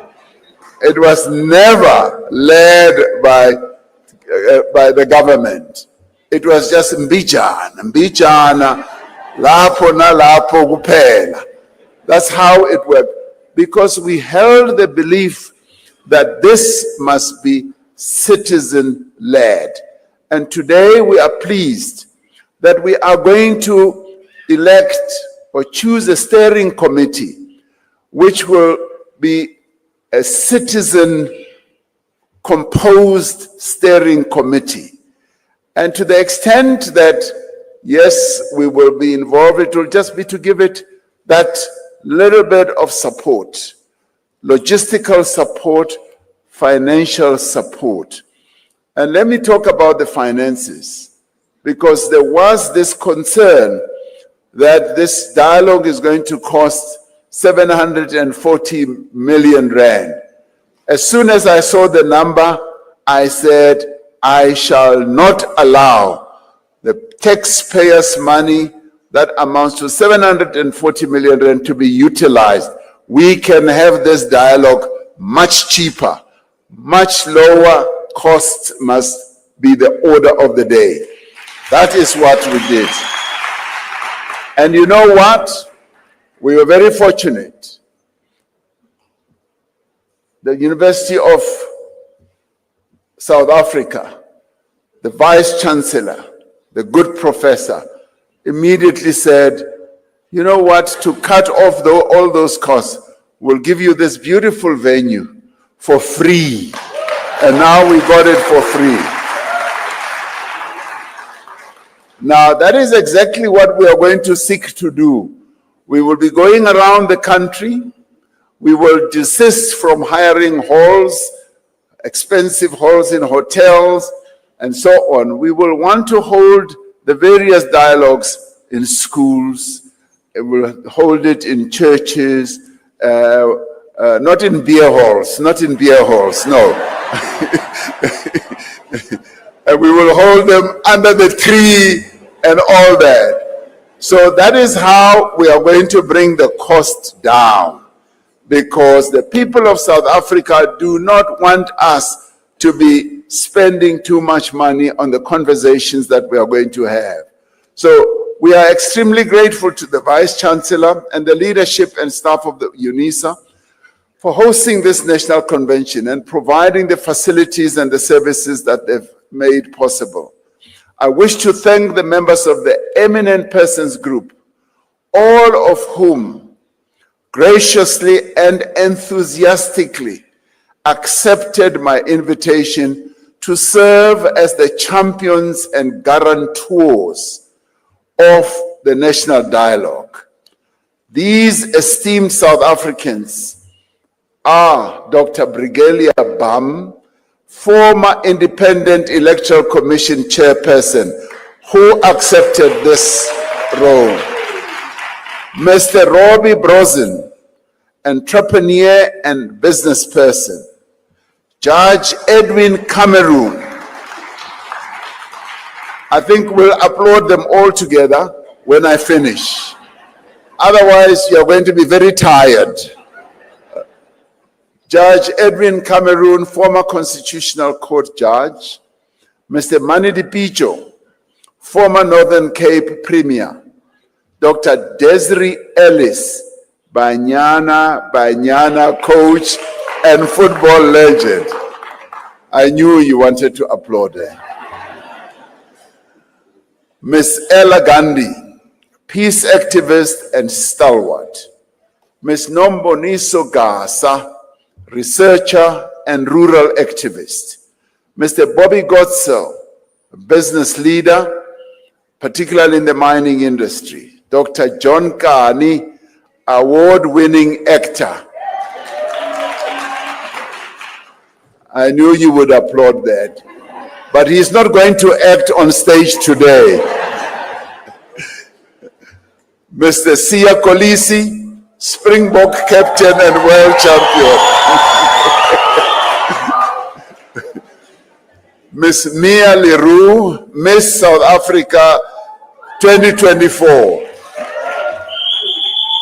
His Grace Bishop Barnabas Lekhanyane,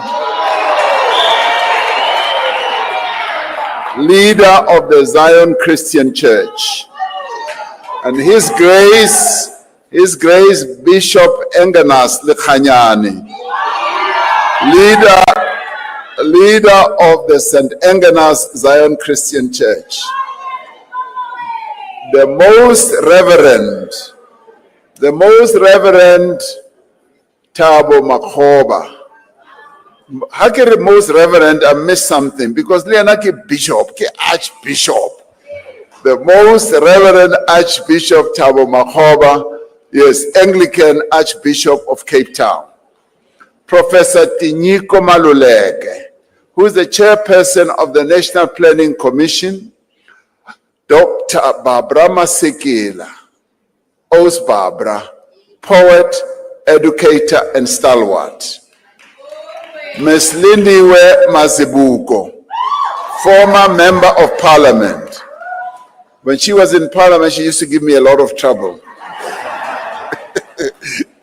Mr. Ruth Meyer, former minister and constitutional negotiator and a good friend. Ms. Glenwan Thlope, storyteller, writer and actor. Ms. Nompendulo Mkaachwa, former member of parliament and fees must fall activist.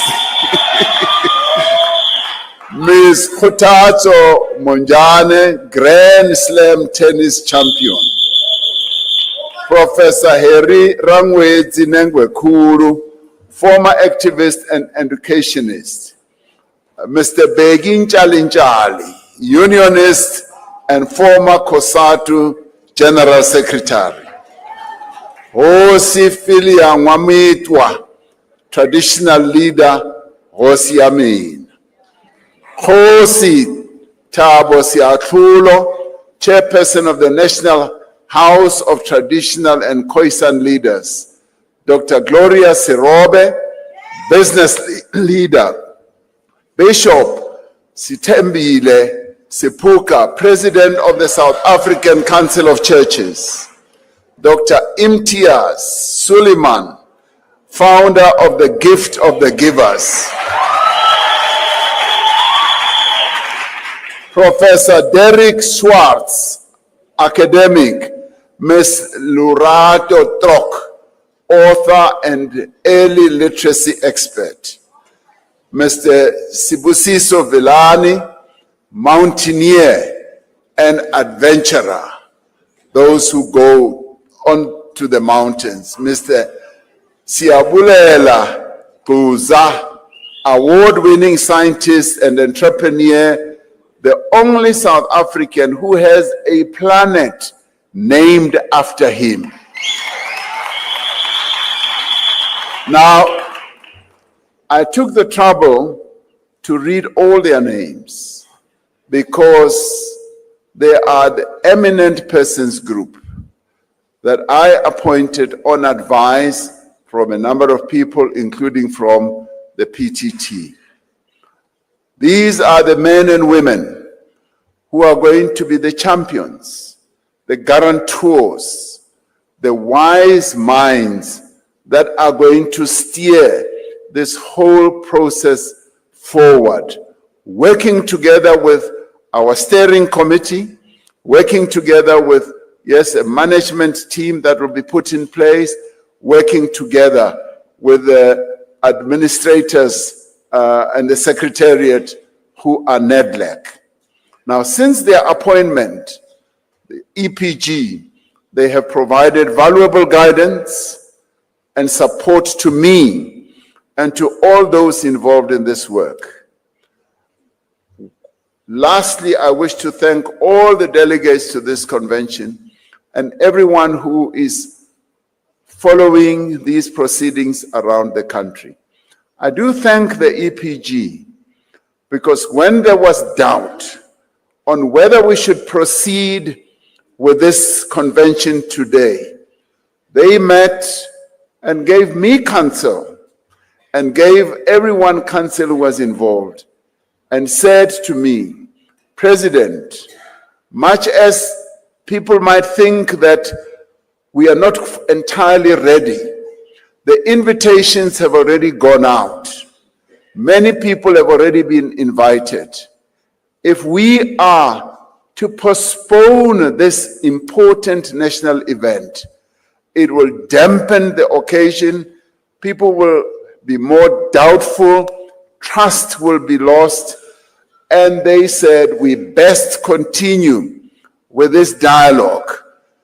And as with all other events, there will always be gaps, there will always be shortcomings, but it is always best to press ahead and to get as much work that needs to be done. And I'm truly pleased that they gave that advice, because those who have been doing the work, the organizing committee, has pulled out all stops to make this day possible. And I'd like us to give them a round of applause.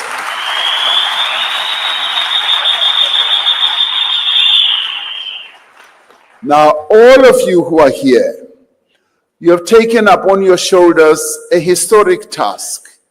You have taken upon your shoulders the responsibility to launch a conversation among South Africans that will reach every corner of our country, that will determine the future of our nation. Let this national convention be a call to every South African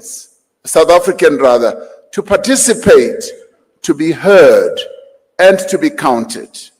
This convention should not be remembered for the fine speeches alone, but the process it begins towards a new roadmap, a framework for political stability, economic renewal, social cohesion, national unity, and how we can continue to build a capable and ethical state.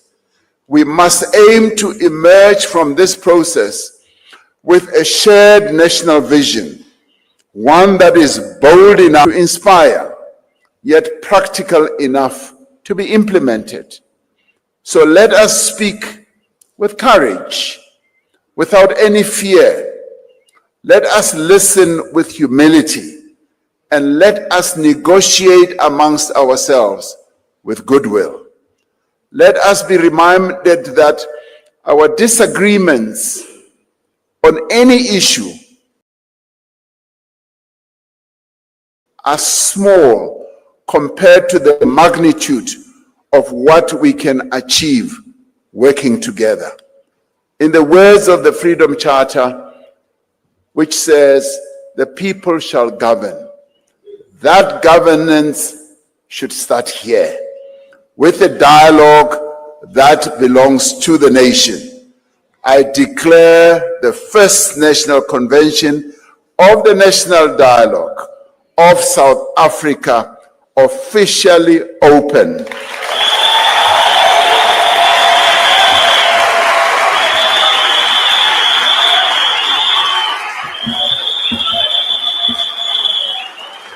And may our work be guided by wisdom, your wisdom.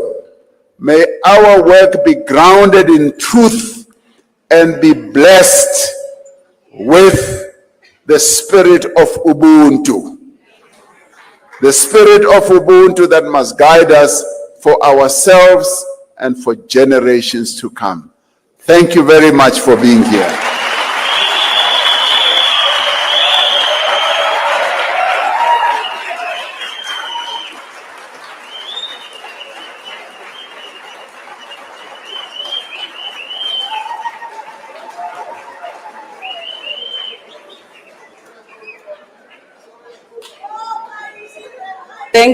Thank you, ladies and gentlemen. Thank you, Mr. President. We are going to swiftly move on to the next item. We would love to enjoy song and dance, and there will be time for that. Please help me in welcoming to the stage Professor Tenyiko Maluleke, who is a leader of the Eminent Persons Group, and he will lead us into the call to action that's directed at citizens, because as we all agree in this room, this conversation is not about a select few, but about all of us and all levers of society. Welcome, Prof.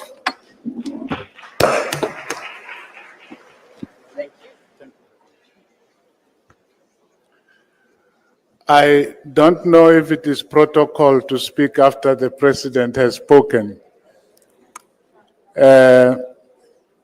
It's a career limiting move that I'm making now.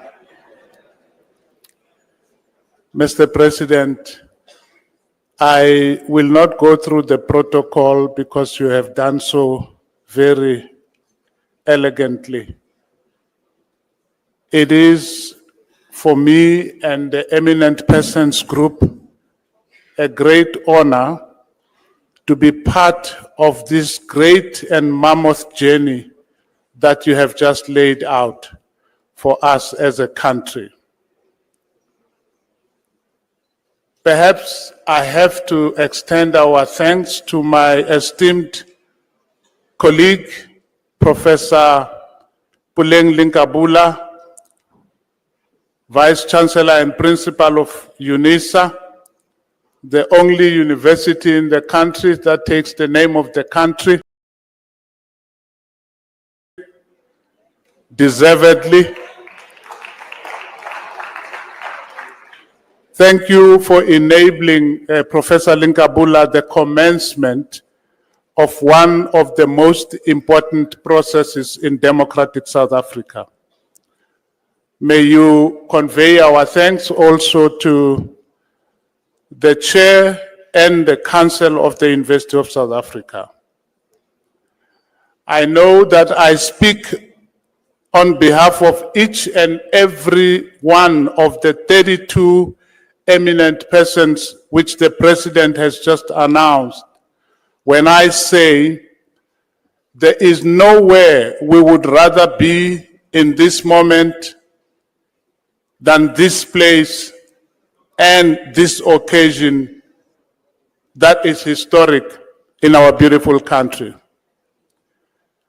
We are pleased to note that we gather here today not as factions, but as a nation, not as strangers, but as fellow South Africans, united in our purpose to build the South Africa we promised ourselves in the Constitution, in the National Development Plan, and in the inaugural President Nelson Mandela, which he delivered on the 10th of May, 1994.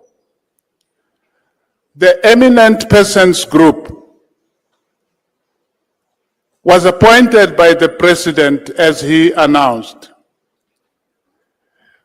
Each of us comes from different walks of life, different professional backgrounds, but we are unflinching in our commitment to safeguard the integrity, the inclusivity, and the credibility of the national dialogue.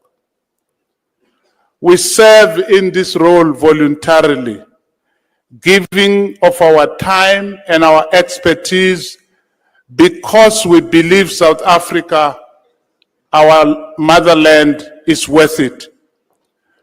We do not seek fame, prestige, or payment. As the President has already outlined, we are the champions of the national dialogue. We advise him and other structures of the national dialogue. We seek to guarantee that these processes will remain open, will remain honest, and remain truly national. We note the gains that have been made in our country over the past 30 years, but we do now face many of the problems you yourself have just outlined for us, Mr. President, and I will not go into those details. What is clear is that the faith of citizens in democracy itself is under severe strain. Many South Africans are poor, jobless, hopeless, and hungry. It is in this context that they have a historic importance for us. If this national dialogue is to succeed, already it is showing a lot of success. It must be citizen-led. You have said so yourself, Mr. President. It must be radically inclusive, both in terms of participants, but also in terms of the issues on the table. No sector, no issue, no community should be left out. The national dialogue must be led with integrity and transparency. That's our task to ensure and assure. The national dialogue must be beyond reproach.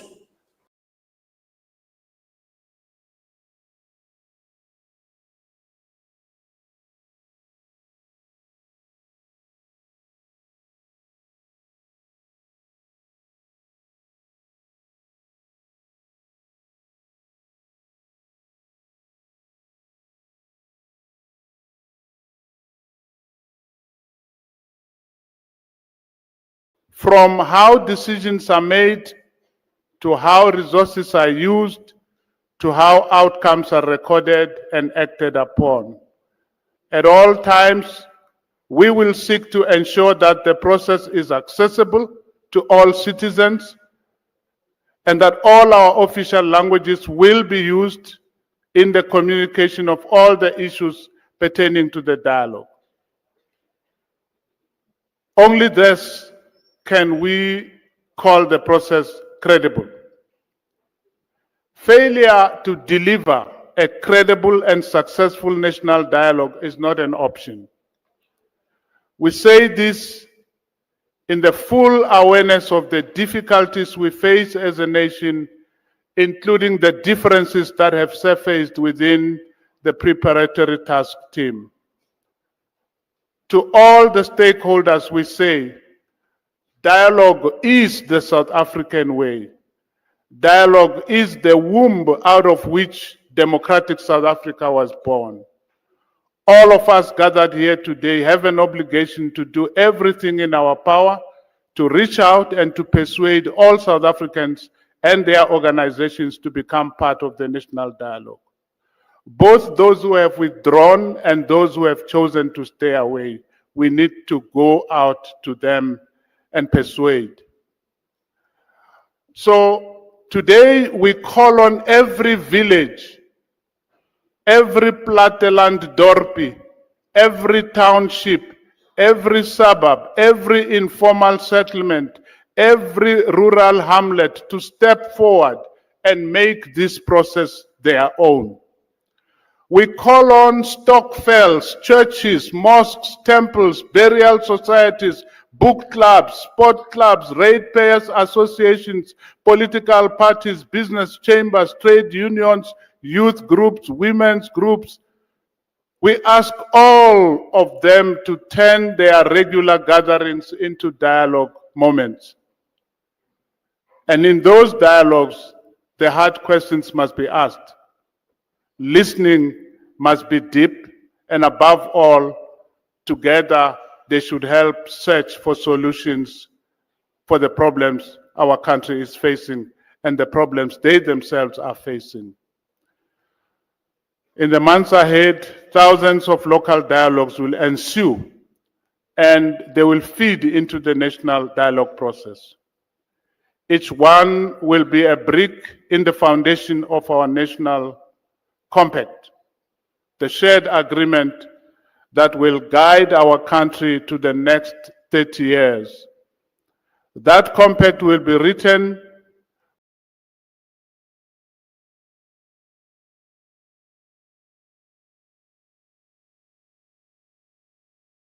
with the tears that will flow at the places where dialogues will take place. That compact will be written in the sweat of the workers of this country. It will be written in the blood of the martyrs who gave their lives for this democracy. Failure to deliver a credible and successful national dialogue is not an option. Perhaps to paraphrase Abraham Lincoln, we are ready to ensure and assure a dialogue of the people, by the people, for the people. I thank you.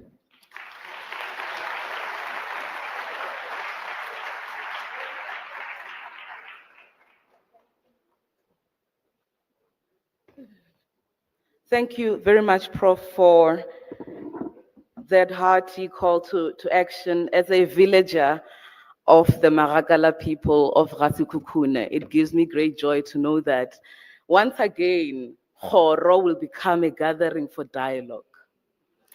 And that's why we speak of memory, because we know who we are, we know of whom we are. And it's for that reason that indeed this clarion call must be carried by all of us. There's only one item that stands between us and lunch, and that is a panel that is going to interrogate a number of issues, looking particularly at the lessons that we can learn from other countries that have engaged in this process.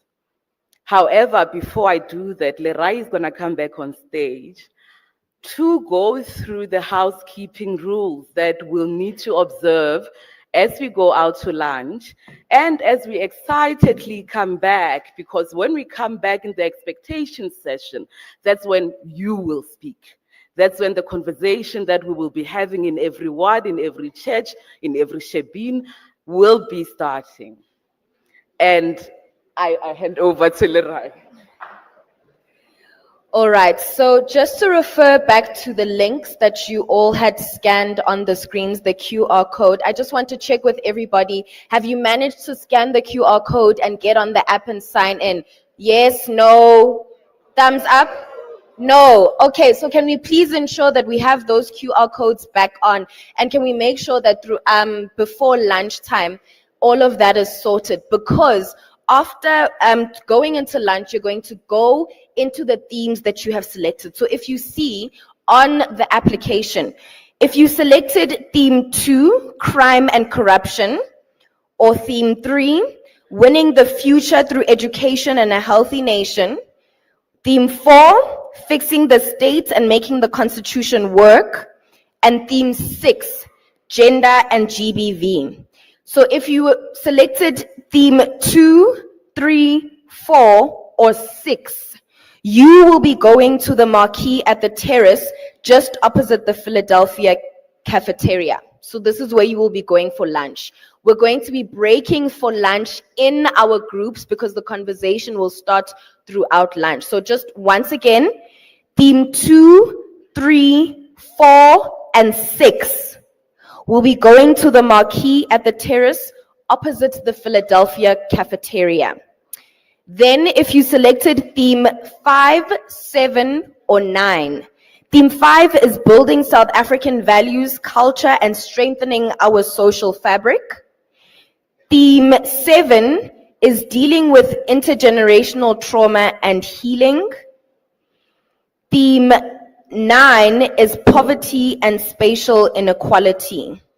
So you will be going to the Khorong cafeteria and marquee opposite the cafeteria.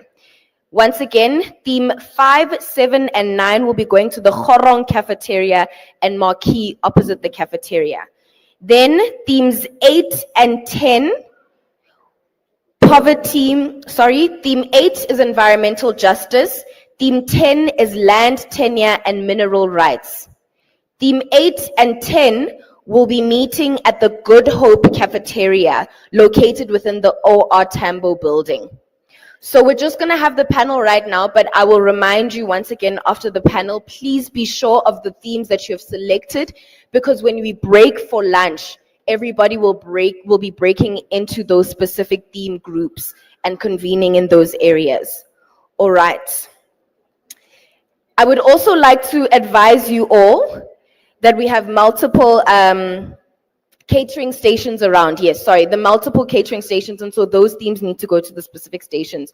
I would also like to let you all know that we have a setting expectations session that is going to begin after lunch, where we get to hear from the floor and prepare for the dialogue lab breakaways. So the theme that you have selected on the application is going to be very, very imperative for the next session of the day after lunch. Please make sure that you are signed up on that. I'm going to ask the tech team to put the QR codes up once more. Remember, you are signing up with the same email address that you used to register for the event. All right, I'd like to call Austedo back. We can begin with the next plenary, which is going to be a panel discussion on looking at past national dialogue processes.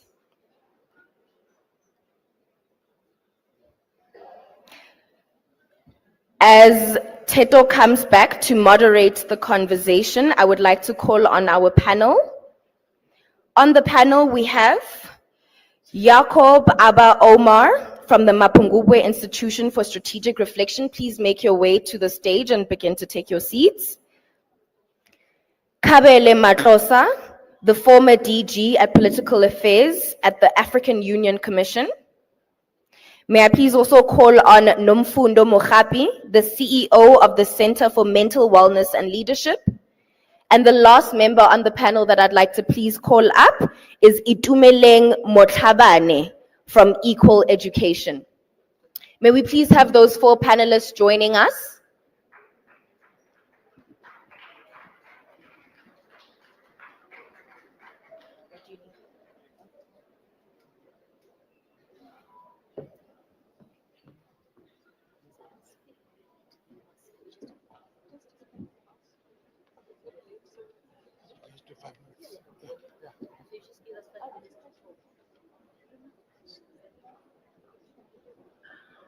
Thank you. Thank you so much, colleagues.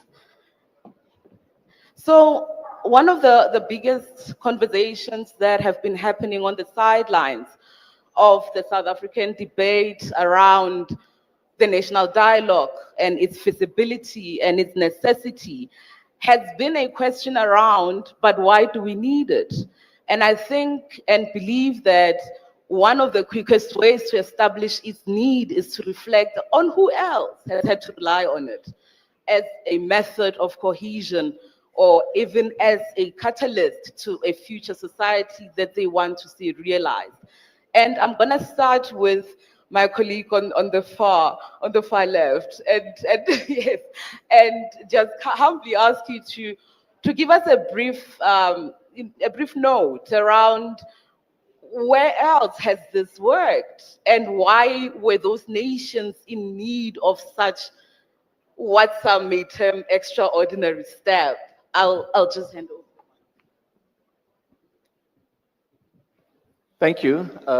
Colleagues, observing all protocols, Deputy President, and the President has apologized, he had to depart. I think this is a very unique moment because we're actually seeing 2 processes. One is a dialogue process that will connect with a social compacting process.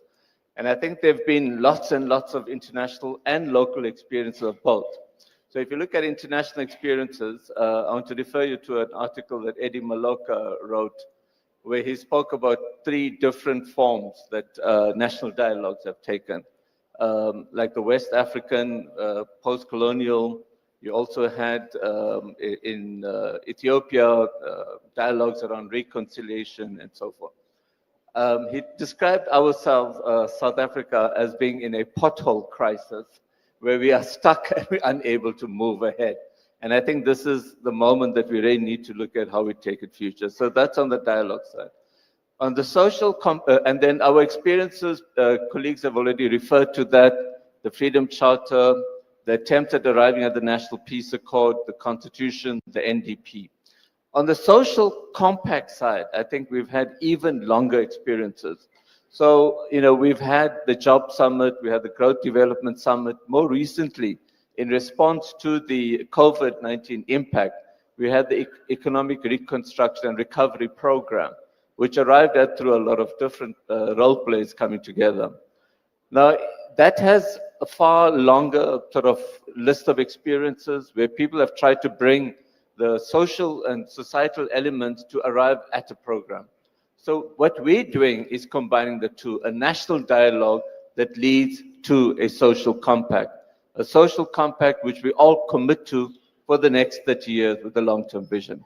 So that's just to give you the quick sketch of. Thank you. Thank you so much. And we'll move swiftly to you. In the interest of time, I do apologize if you feel that it's a bit rushed. It's because we can sense the restlessness in the room. It's been a long morning and a mini day. Please do continue, but I want you to build further away from where he started. He mentioned an example in West Africa, and how there was an organization around speaking to one another. One makes an example of even just closer to home, across the Limpopo River, where there was one such dialogue or an attempt at it, what can we learn from those experiences? Okay, molweni dumelani. Being civil society, I will go a bit off script because I was really asked to come and not just talk about the countries, but I am here to call for an approach that we need to consider as we get into the dialogue. And I was looking, it was when I was a young psychologist at 26 that I have been saying the same message. Actually, in the Premier's office, they used to call me Usiswe Wound, because that's the work that I do. I have been saying that unless as South Africa we learn how to deal with our woundedness and integrate it in everything that we do, we will continue seeing this paradox where there is a mismatch between our intentions and our outcomes. So what I want to propose, 26 years later, I come today not just speaking, I actually, if I could stand, I would do that, because I feel I have spoken it in so many places. And I feel that we have not fully, sorry guys, because I feel this is my last appeal to talk. And if we do not hear it now, we will never hear it. What I have been saying is that the downfall of our country is not going to be because we don't have intelligence people who've got information, who know the information. The downfall of our country is going to be because we neglect the wounds that we carry, that we enter into positions of leadership and influence. We have created an elite that has repeated the cycles of wounding and trauma in our country. So if we do not sleep to our wounds, we will write the things that we write, but we will repeat the very same problem. So today, maybe you may not hear my content, but I want you to hear my cry. I want to say that South Africa, unless we heal our wounds, we will continue to sabotage ourselves. See, 26 years later, as a psychologist, we are now at a stage where there is research, there is neuroscience that backs this up. It's not just theory. For 5 years, I have started the Center for Mental Wellness, going into renewable energy, job creation, social entrepreneurship, education. We were with the police and we were looking at GBV, and they said to us, Nomfundo, we want to hlebela you in private. The problem is us. We are too wounded to even have. One of the policemen said, how do we prevent crime if we are too wounded ourselves? So I needed to stand up, please, because I'm hoping it will link. I hope some ear is gonna hear what I am trying to say. I've been saying it for 26 years, but I hope today we can say, if we do not heal, we can write it all, but we will bleed. I am seeing it. I am seeing us bleeding on the very beautiful things that we create, because we are too wounded to create the kind of outcomes that we want. Thank you so much. Sometimes when the fire needs to be let out, you have to let it out. And I believe that as a specialist in the mental health and wellness space, we get a perspective that our lack of communication and our lack of dialogue does not only harm us in the immediate, but those wounds fester for generations to come. And entire faces of nations change as a result of the wounds that we keep continuing to carry as we go forward. And we turn to the next person and they say, oh, we are a resilient people. But are we really resilient? Itumeleng, equal education, you deal a lot with the education sector. What should we be learning? What should we be taking to classrooms as we march into the dialogue? Thank you so much. I think it's quite important that equal education isn't just taking education matters to classroom. I think the Black woman has started the thing, right? But we organize the voices of the people, particularly people who aren't heard through the electoral system, which is the young people that are between ages of 13 to 19. Last year, we organized 4,000 young people to stand before Parliament and say, we know that in this voting process, we will not be heard, but rather we are submitting a memorandum so that the voices of young people are included in the processes. We cannot deny the fact that South Africa is in a polycrisis. We don't need this dialogue to help us figure out that our country is currently going through a crisis. The people are talking in taxis, the people are talking in different platforms, the people have continued to talk, and the government has unfortunately not listened. And now what this brings for us is an opportunity for those who have historically been unheard. Because we can't also sit here and pretend that everyone is unheard in this country. To be unheard, you have to belong to a certain class, a certain gender, and look a certain color. And so then, therefore, how do we then create this space to not be a space of an elite pack, but rather organize the voices of those who are already talking but are rather unheard? Now, we've seen that government in the past years, through an austerity budget, has continued to deprioritize social services, particularly those that are aimed at poor people, which in mention is the education. But at the same time, we have seen a number of young people making submissions to government. We've made protests to government. We've actually convened spaces where we said we risk the risk of not being heard, but we will continue to talk. Now, our call as Equal Education today is to say, in the ways that we've been able to organize young people so that their voices are reflected through the submissions that we put through to Parliament, we have faith that this process, if given to the people in its true sense, can be able to serve what we're saying we wanted to serve today. There is no other way that this dialogue can be successful unless we give those that historically do not have the power to be the ones that are leading these dialogues. Now we bring that this at the back of the local government elections, we are going to be having these dialogues. And us as Equal Education, who've organized the Youth Power Beyond the Ballot last year, using the lessons that we've gotten from the people, we've learned that these spaces can be easily hijacked by political parties. I will share a short story where we had asked to convene government and to ask to convene the local government. In the first dialogue, they did not pitch, but when they knew that we're discussing critical conversations that could influence how people vote, the next time we had a dialogue where thousands of people who went there to contribute proactively to the dialogue, but were rather there to hijack the space and push the agenda of political parties. Us as Equal Education recognize that political parties are not an alternative to liberate our people. The alternative to liberate our people is our own voices. It is the urgency that we've displayed through the different protests. It is the urgency that we've continued to display.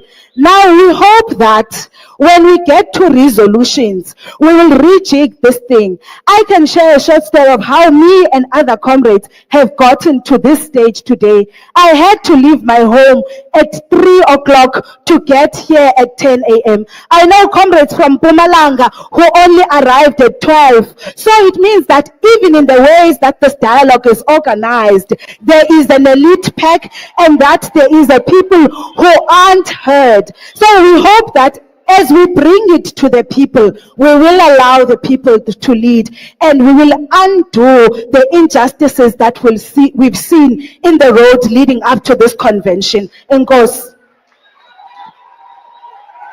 Igama lami Nkosikazi. Ntate Matlosa, I think you've got a very tough task ahead of you. Please follow that fire and wrap us up in this hit and run panel of ours, because we are staring at hungry people. Just reflect on what you have learned in your role in the AU Commission, and also just those lessons that I have been wanting to get a hint of, because the Sudan has gone through this process as well. There's been many that we can list. Just take us through then that in a short 4 minutes. Thank you. Thank you very much, moderator. All protocol observed. Yes, I wanted to actually share from the perspective of the African Union, where I've worked for years, what we have witnessed on the continent, and then what we can learn as we're going through this process in South Africa. One point is to note is that this is a long drawn process.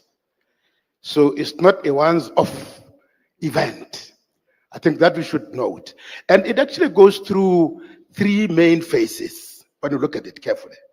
It's the preparatory phase, that is where we are now. Preparatory phase, we're making preparations. There's the process phase, where we now get into the real dialogue itself after the preparatory stage. Then finally, we have implementation. Because after the process, we're going to have agreements on why we agree and probably even a program of action.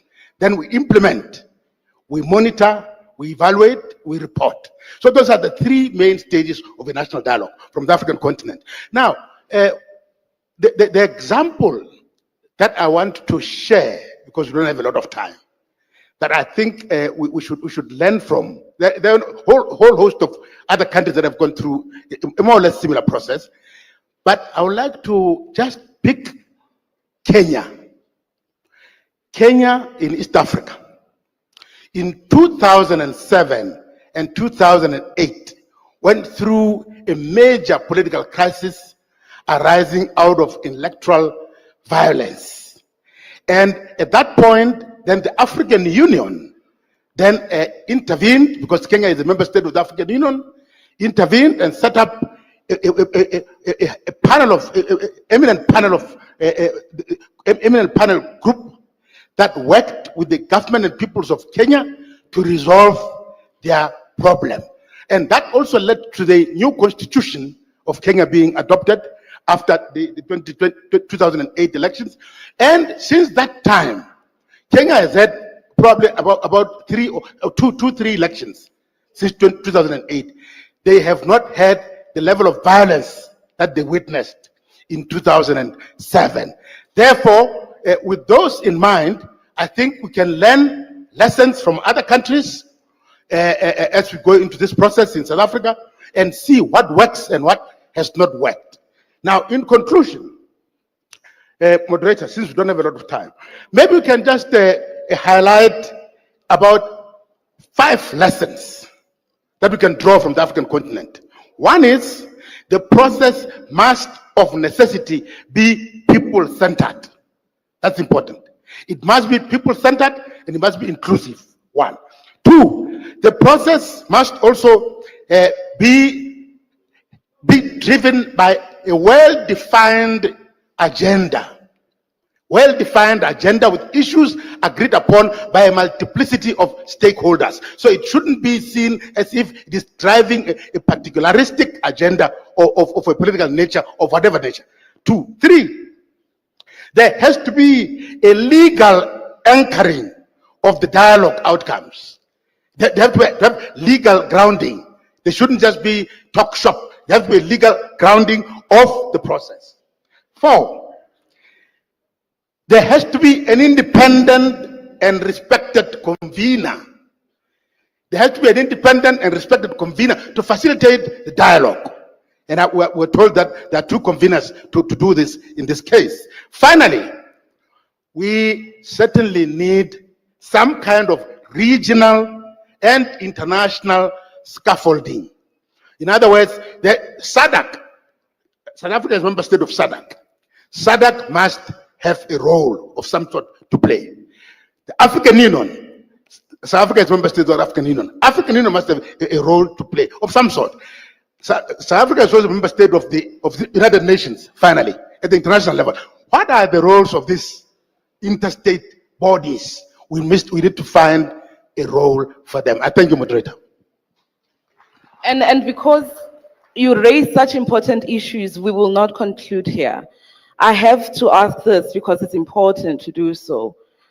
In the context of a country like ours, where the trust deficit is as wide as we know it to be, how do we have that conversation? And I'm coming to you because you understand the psychoanalysis of this country better than most of us here. Thank you very much. I'm back to my professional self now. I needed to bring the cry. So I think for me, there's really a few things that we need to understand. I think the first one I would like to ask that we bring from neuroscience around how our brains work. The part of our brain that is rational, that is needed for this dialogue to happen, the part of our brain that links with the chemistries that activates trust, is different from the part of our brain that holds our pain. Our pain is held in the amygdala. The amygdala, the only thing it knows is to fight, to flight, or to freeze. If we don't fully know and appreciate, it's likely to happen, this is what we are learning. But if somebody does something that touches my pain, the amygdala gets activated. And here's the trick. When it is activated, it deactivates your cerebral cortex. So what we have to understand here is to be able to have the skill here of, first of all, what are you storing in your amygdala that is likely to trigger you? How do you recognize when people are triggered? And how do we have the skill? Because it will be really sad if we end up with a dialogue that is led from the amygdala. By the way, that's the crisis of our country, that we are leading our homes, our organizations, our institutions from the amygdala. We have the intelligence, we look good in the book, we've got the best CVs. And we're like, why is there a mismatch between how you show up and what you do? So we need that skill. When we are in the room, we need to be cognizant when we are talking about trauma conversations. Because sometimes we miss each other, right? If I don't have a lived experience of having lost land, my discussion of land is from the cerebral cortex. But if it touches your trauma, yours is from the amygdala. So we completely miss each other. You scream and scream, and I'm like, these are the laws and the responsibilities. So how do we reach each other at that level? How do we, another thing just that I want to say is that when we are traumatized, the automatic thing that happens is the defense of seeing another person as the other. And we are asking that we lower down those defenses. So how do we create an environment for the people that are facilitating that can enable that? How do we say, guys, we have now been triggered. How do we bring ourselves to be able to have a conversation that facilitates that? So I think we need that skill. We need to bring it in here. And my invitation to everyone that was here, your greatest work is to be awake to yourself, be able to hear people that think differently from you, because that's what the dialogue is about. But when I'm wounded, I can't even hear the other people and where they are coming from, so we can be able to move forward. Thank you so much. I need you to pass the mic on to Dr. Omar for his concluding remarks. And we just want you specifically, as the organization that brought us this Korokoro scenario, tell us how we take all of these conversations that we've had moving on forward to have not only just the national dialogue, but one that brings us the urgent attention to the challenges that we have and brings the trust and healing that we need as a nation. Thank you. And thank you for reminding us about the scenarios. So I think one of the ones that I know the president likes a lot, and he quoted it extensively after last year's elections in his opening of parliament, and that's called the Weaver work scenario. And the Weaver bird builds this huge nest that can last up to 100 years. And he said that that's the kind of cooperative nation we need. So I like that image, and it's not your normal weaver that you find in the garden variety, but it's the ones you find in the Kalahari. It can withstand cold weather, it can withstand wind, etc. That's what we need to build from this.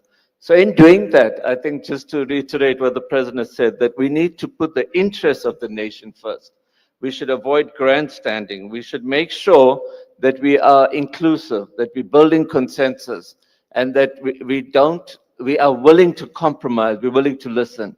In that way, we can build this cooperative nation. Thank you. Wonderful, thank you so much. And before I give you back your freedom, I want to express my gratitude to my excellent panel. Even given the time constraints, I believe that the message landed quite well. I'm gonna call back onto the stage Lerayo, who is gonna give you the final marching orders before we go out to lunch. Thank you so much for your attention.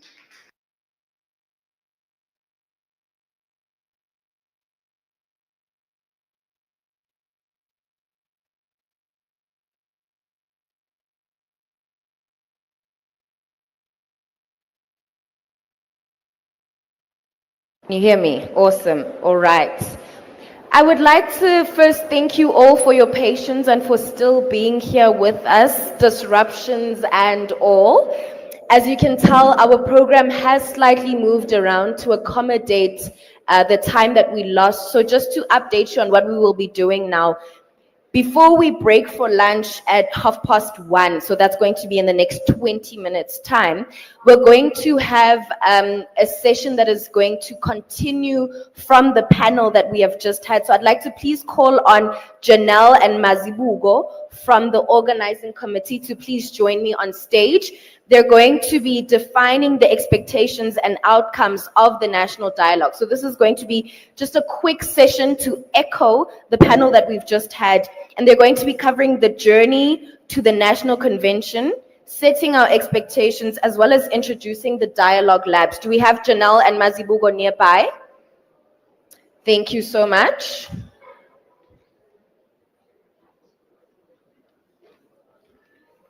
Thank you.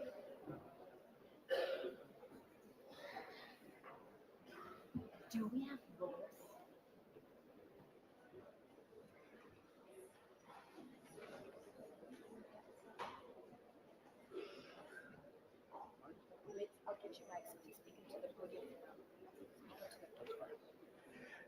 Good afternoon, everyone.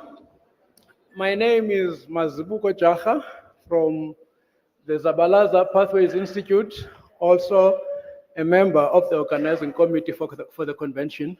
Before we go ahead, let Janelle introduce herself. Good day, everyone. Janelle Nadir. I'm from NNI Dialogue Institute and the No Name Initiative. And thank you for bearing with us, because once lunch is announced, you lose a room, and that you are still sitting here now for another 20 minutes. We thank you deeply. What we are doing is to effect a transition where the convention is now being handed over to you as the delegates. And there's a number of things which we want to do in that regard. Obviously, all of us have concerns about the state of our country, but we want to start elsewhere. What excites us about our country? What excites us about this dialogue process? What excites us about the idea of looking at each other in the eye and finding solutions? Further, we also want to explore what frustrations we are experiencing and how do we want those frustrations to be at the center of the dialogue process. I'll hand over to Janelle to just undertake a number of activities to take us through how we go through those emotions. We were hoping to move around. Sorry, so we're a little bit stuck with this podium right now. But let's start. So we've been talking at you all morning, and that is really unfair. So although we might not have enough time right now to hear everyone speak in this auditorium, that is what the afternoon is about, but let's start first. So raise of hands. So check in. How are you feeling right now? Raise of hands. Who is feeling hungry? I'm starving, by the way. Okay, good. You passed the first test. So raise hands again. Who's feeling like medium positive about this national dialogue process? Medium. Give us who's in a medium state? Okay, one over there. I've got a few. Who is elated? Like, yeah, let's do this thing. Let's get going. Whoa. Nice. All right. Okay, we're going to dig a little bit deeper, if that's okay. I want you to take a moment and think, how do you feel about this country right now? Allow yourself, take a moment. How do you feel about our beloved country? Okay, so let's start with that energy. Who's feeling hugely like optimistic, we can do this, positive? Show of hands. All right, this is good. We need this. We always need the hope seekers in the room. We always do. Who's feeling quite frustrated? For different reasons. Who's feeling a bit frustrated? All right. Again, getting about 30%. Go one level deeper. Who's actually feeling, at the core of their psyche, quite angry? quite angry about whatever, whether it's injustices, things not happening, things not moving, whatever it's true for you. Who's feeling actually a bit angry? And really, let's be honest. Yeah. So what we are doing now is just to start validating the emotions in the room. We're not going to work with it right now, right? But just look around at how people were judging where they were at. And as our previous speakers so beautifully explained, if we don't start understanding where we are with our emotions, we often cannot have the dialogue we want to have. So we need to make it part of the dialogue. Starting to track, how am I feeling? Am I actually triggered? How do I de-trigger right now to have this conversation with you and still validate how I feel? And so you will see when we talk a little for just 2 minutes about the structure, the meta structure that's going to hold these dialogues to make sure it's fair, it's inclusive, it's trauma informed, it's safe, but also scalable. Then you will see that we need a structure to have the deep, meaningful conversations in a safe way. So I'm going to pause here, because we also want to leave you with a little bit of a dream. As Jonelle just said, we want to use this moment to also dream. So as we dialogue, let us dream. Close your eyes if you want. Let us travel in our imaginations. Let us imagine a different country. The worries we have been resolved. We have healed, we have rebuilt, we have transformed. Anyone who's opposed to that kind of dreaming? Anyone who's opposed to a dream that resolves our nightmares? Any hands? So indeed, that's the purpose of a national dialogue process. But the way we want to do this is to impact beyond dialoguing, because at times the word dialogue is interpreted in a way which means talk shop. We talk, but actually we don't develop impact, we don't develop solutions. So in the dreaming that we will be doing through the dialogue process, a lot of it is about developing impact, bringing real change, bringing concrete solutions. I want to ask everyone to pull out a leaflet from the conference packs, which is just a single page leaflet. I want to refer to it as we go along. So it's in your bag if you want to grab that now. So from the previous panel, from what Sis Nomfundo was saying, we've tried to apply what she was saying in this leaflet.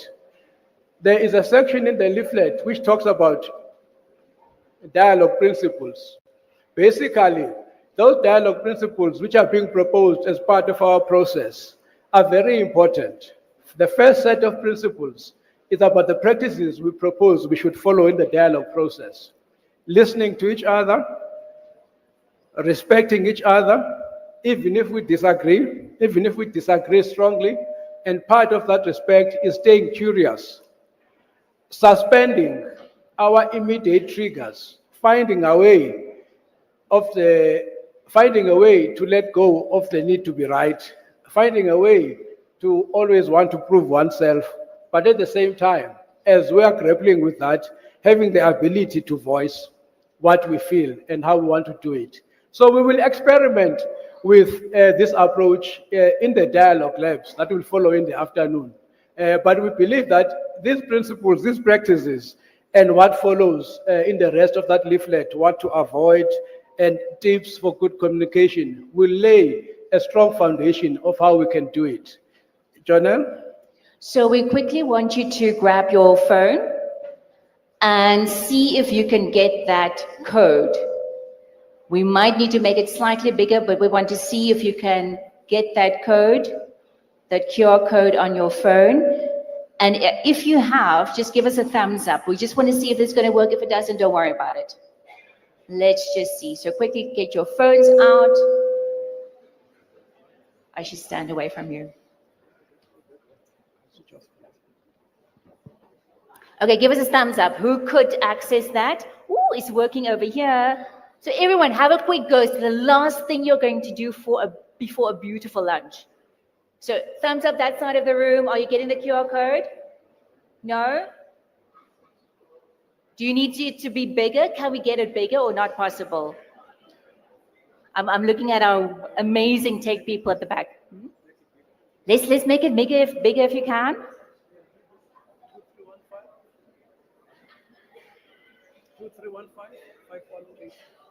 Aha, lovely. Thank you. All right, so last go. Please get it on your phone. Let's get a thumbs up.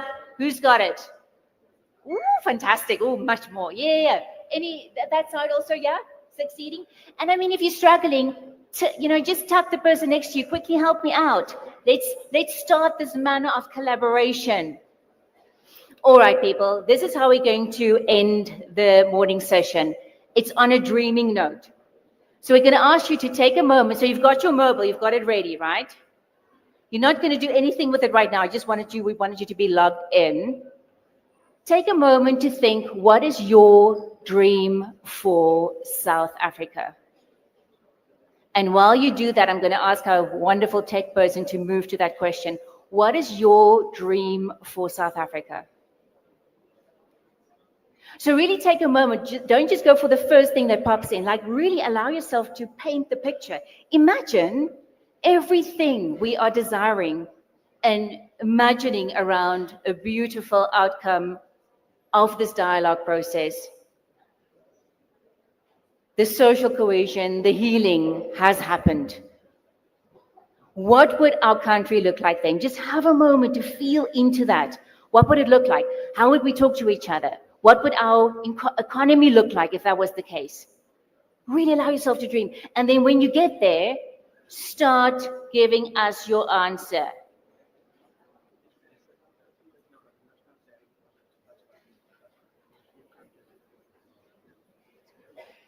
What is your dream? So, okay, yes, either for the national dialogue process, but go a bit wider even, for South Africa, for this country. What is your dream? And that often helps us to get out of that trigger state that our previous speakers were referring to. It helps us not to be here on that linear place where we are connected to our woundedness, but to see beyond where we are right now. So let's see what's coming through. Masibuko, do you want to share a few things you see? I hope everyone can see the text that's coming up. A more progressive South Africa, that's interesting. Unity, a middle-class social democracy. There's an interesting one there for government to actually fight for the people. Deputy President, that's a very strong message. A safer country. Jobs. It's a wonderful thing. Yeah, I think we're getting the idea. Equity, peace. I think we're getting the idea. Yeah. I hope our technical people can still put all these ideas into a word cloud that we can present back. Are there still people who are fitting in their inputs? 30 more seconds. Janelle, I'm ready to conclude by introducing the labs. So thank you for this, and this is just a little taste. You will often see that in the dialogues we'll be running, there will always be a moment to dream too. We'll just not, dive into the deeper discussion. Let's first get our direction. Where are we heading towards? What's important to us? Where our values lie? And then we start the tougher conversation, which we have a very beautiful, safe mechanism to support facilitators and participants in. So shall we share a little bit about what's going to happen after lunch, Masibuko? Thank you. We can now turn back to our program booklet. In the middle of the program booklet, if you look at the items after lunch, is what we've called dialogue labs. We've deliberately called them laboratories, moving away from the tradition of commissions, because we want to experiment with a few ideas, with a few modalities. What came from the previous panel, but even the experiment that Janelle and I were trying out here. So there are 10 themes that have been identified, from the first theme, focusing on the economy, all the way to crime, to gender and GPV, poverty and inequality, land, and so on. Some of you, on the back of your tag, you will have a theme. Please turn your tag and see if you have a theme. I just want to see how many people have a theme in Raise their your tag. tag, 'Cause raise your tag if you have a theme. Okay, it seems that it's a small number. So the challenge we have is that we do not want everyone going to what would be popular topics. I guess the economy would be one popular topic. So we try and ask people to distribute themselves evenly, average about 100 per dialogue lab.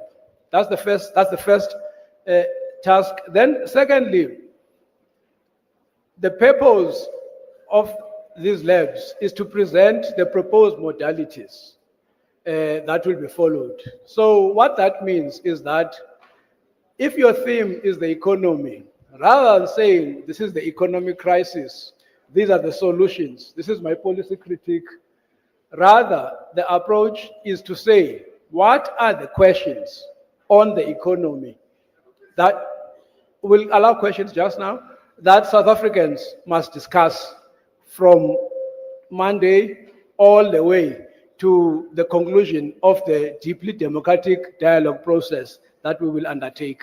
So we are raising the key issues, we are surfacing them. And then also the facilitators will give you a detailed overview of how these modalities are supposed to work for the word-based dialogues, for the sectoral dialogues, and for the other forms of participation that are envisaged. So in what the facilitators present as the proposed modalities, what is weak, what does not work, what can work better. So it's going to be difficult, but let me give you an example. Someone from a mining affected community may say, the issues in my community are A, B, and C. Then the task of the facilitator is to say, how does that reality of that community relate to a wider topic? How does it become a question for discussion by society as a whole? I know it's going to be a bit tricky because normally most of us who go to conferences, we go to conferences to resolve particular thematic areas. But in this instance, our approach is to say, here are proposed priorities in terms of the 10 thematic areas. And in each thematic area, what are the key issues that society should discuss? What is the proposed methodology for the public dialogue process? But also importantly, I think all the thematic dialogue labs also have the challenge to say there are other areas which have been missed out by the 10 areas which have been identified. So there's also an opportunity for that to identify additional areas for the dialogue process that will be oncoming. I'll stop there, Jonelle, and you take over. All right. So just to recap, when you hit your dialogue labs, please note what the values are of this process. Please honor those. Please note what the principles are. Your facilitators will go through that with you. It's really cool, like ways to also de-escalate and what to do in a triggered situation.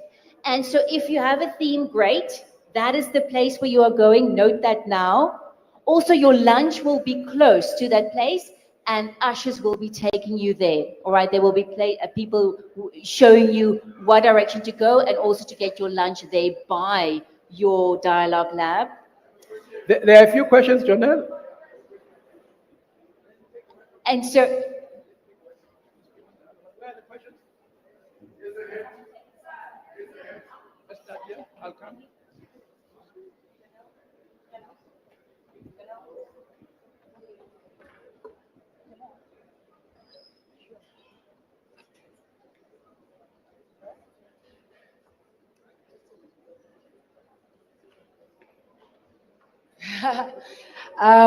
Good afternoon, everybody. Speaking in front of you, my name is Sihle Sibisi. I am a founder of a civil society organization called Kwanele Foundation. We applaud the government for bringing us together for such a dialogue.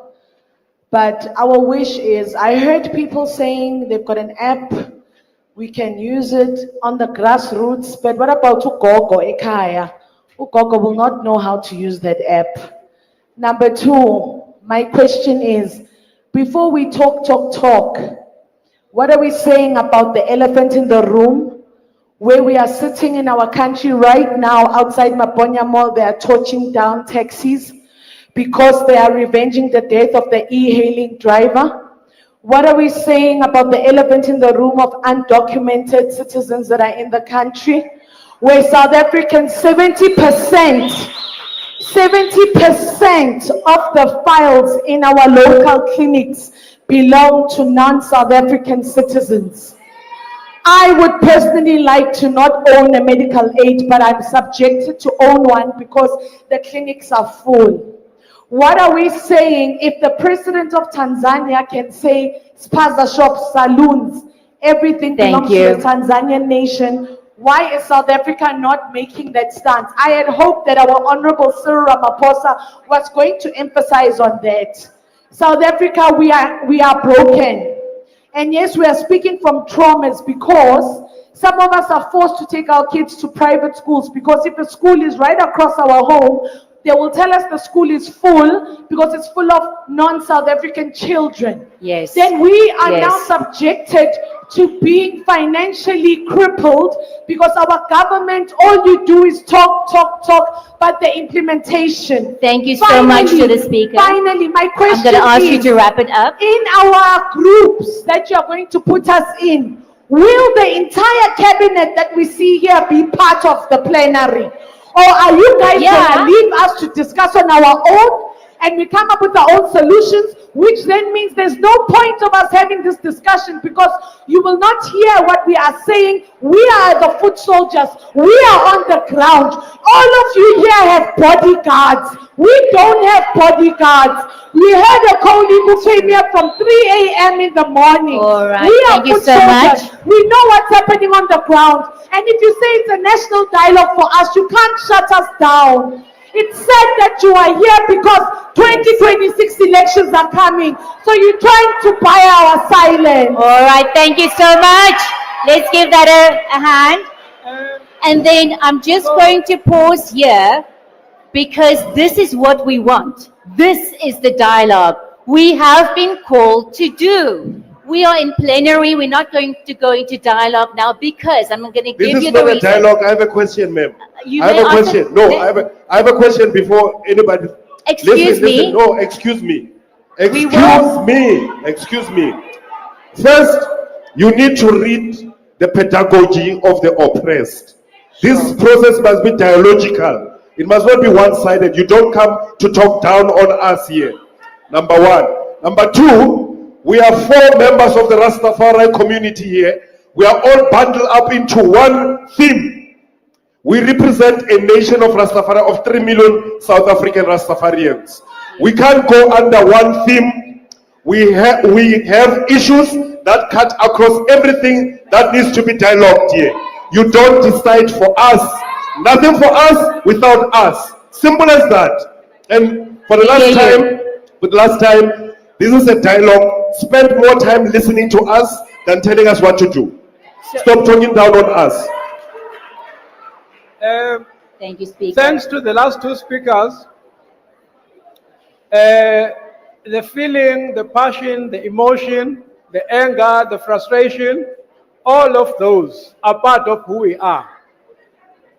They are part of the dialogue. They are part of the process. There'll be awkwardness, there'll be discomfort, there will be all of these things. So now, what needs to happen if we are to take all of those energies somewhere is to ensure that there's a manageable process where all of these things have a place to land, to be processed and to be harnessed from negative energy to positive energy that really solves our issues. It's not going to happen in one plenary session.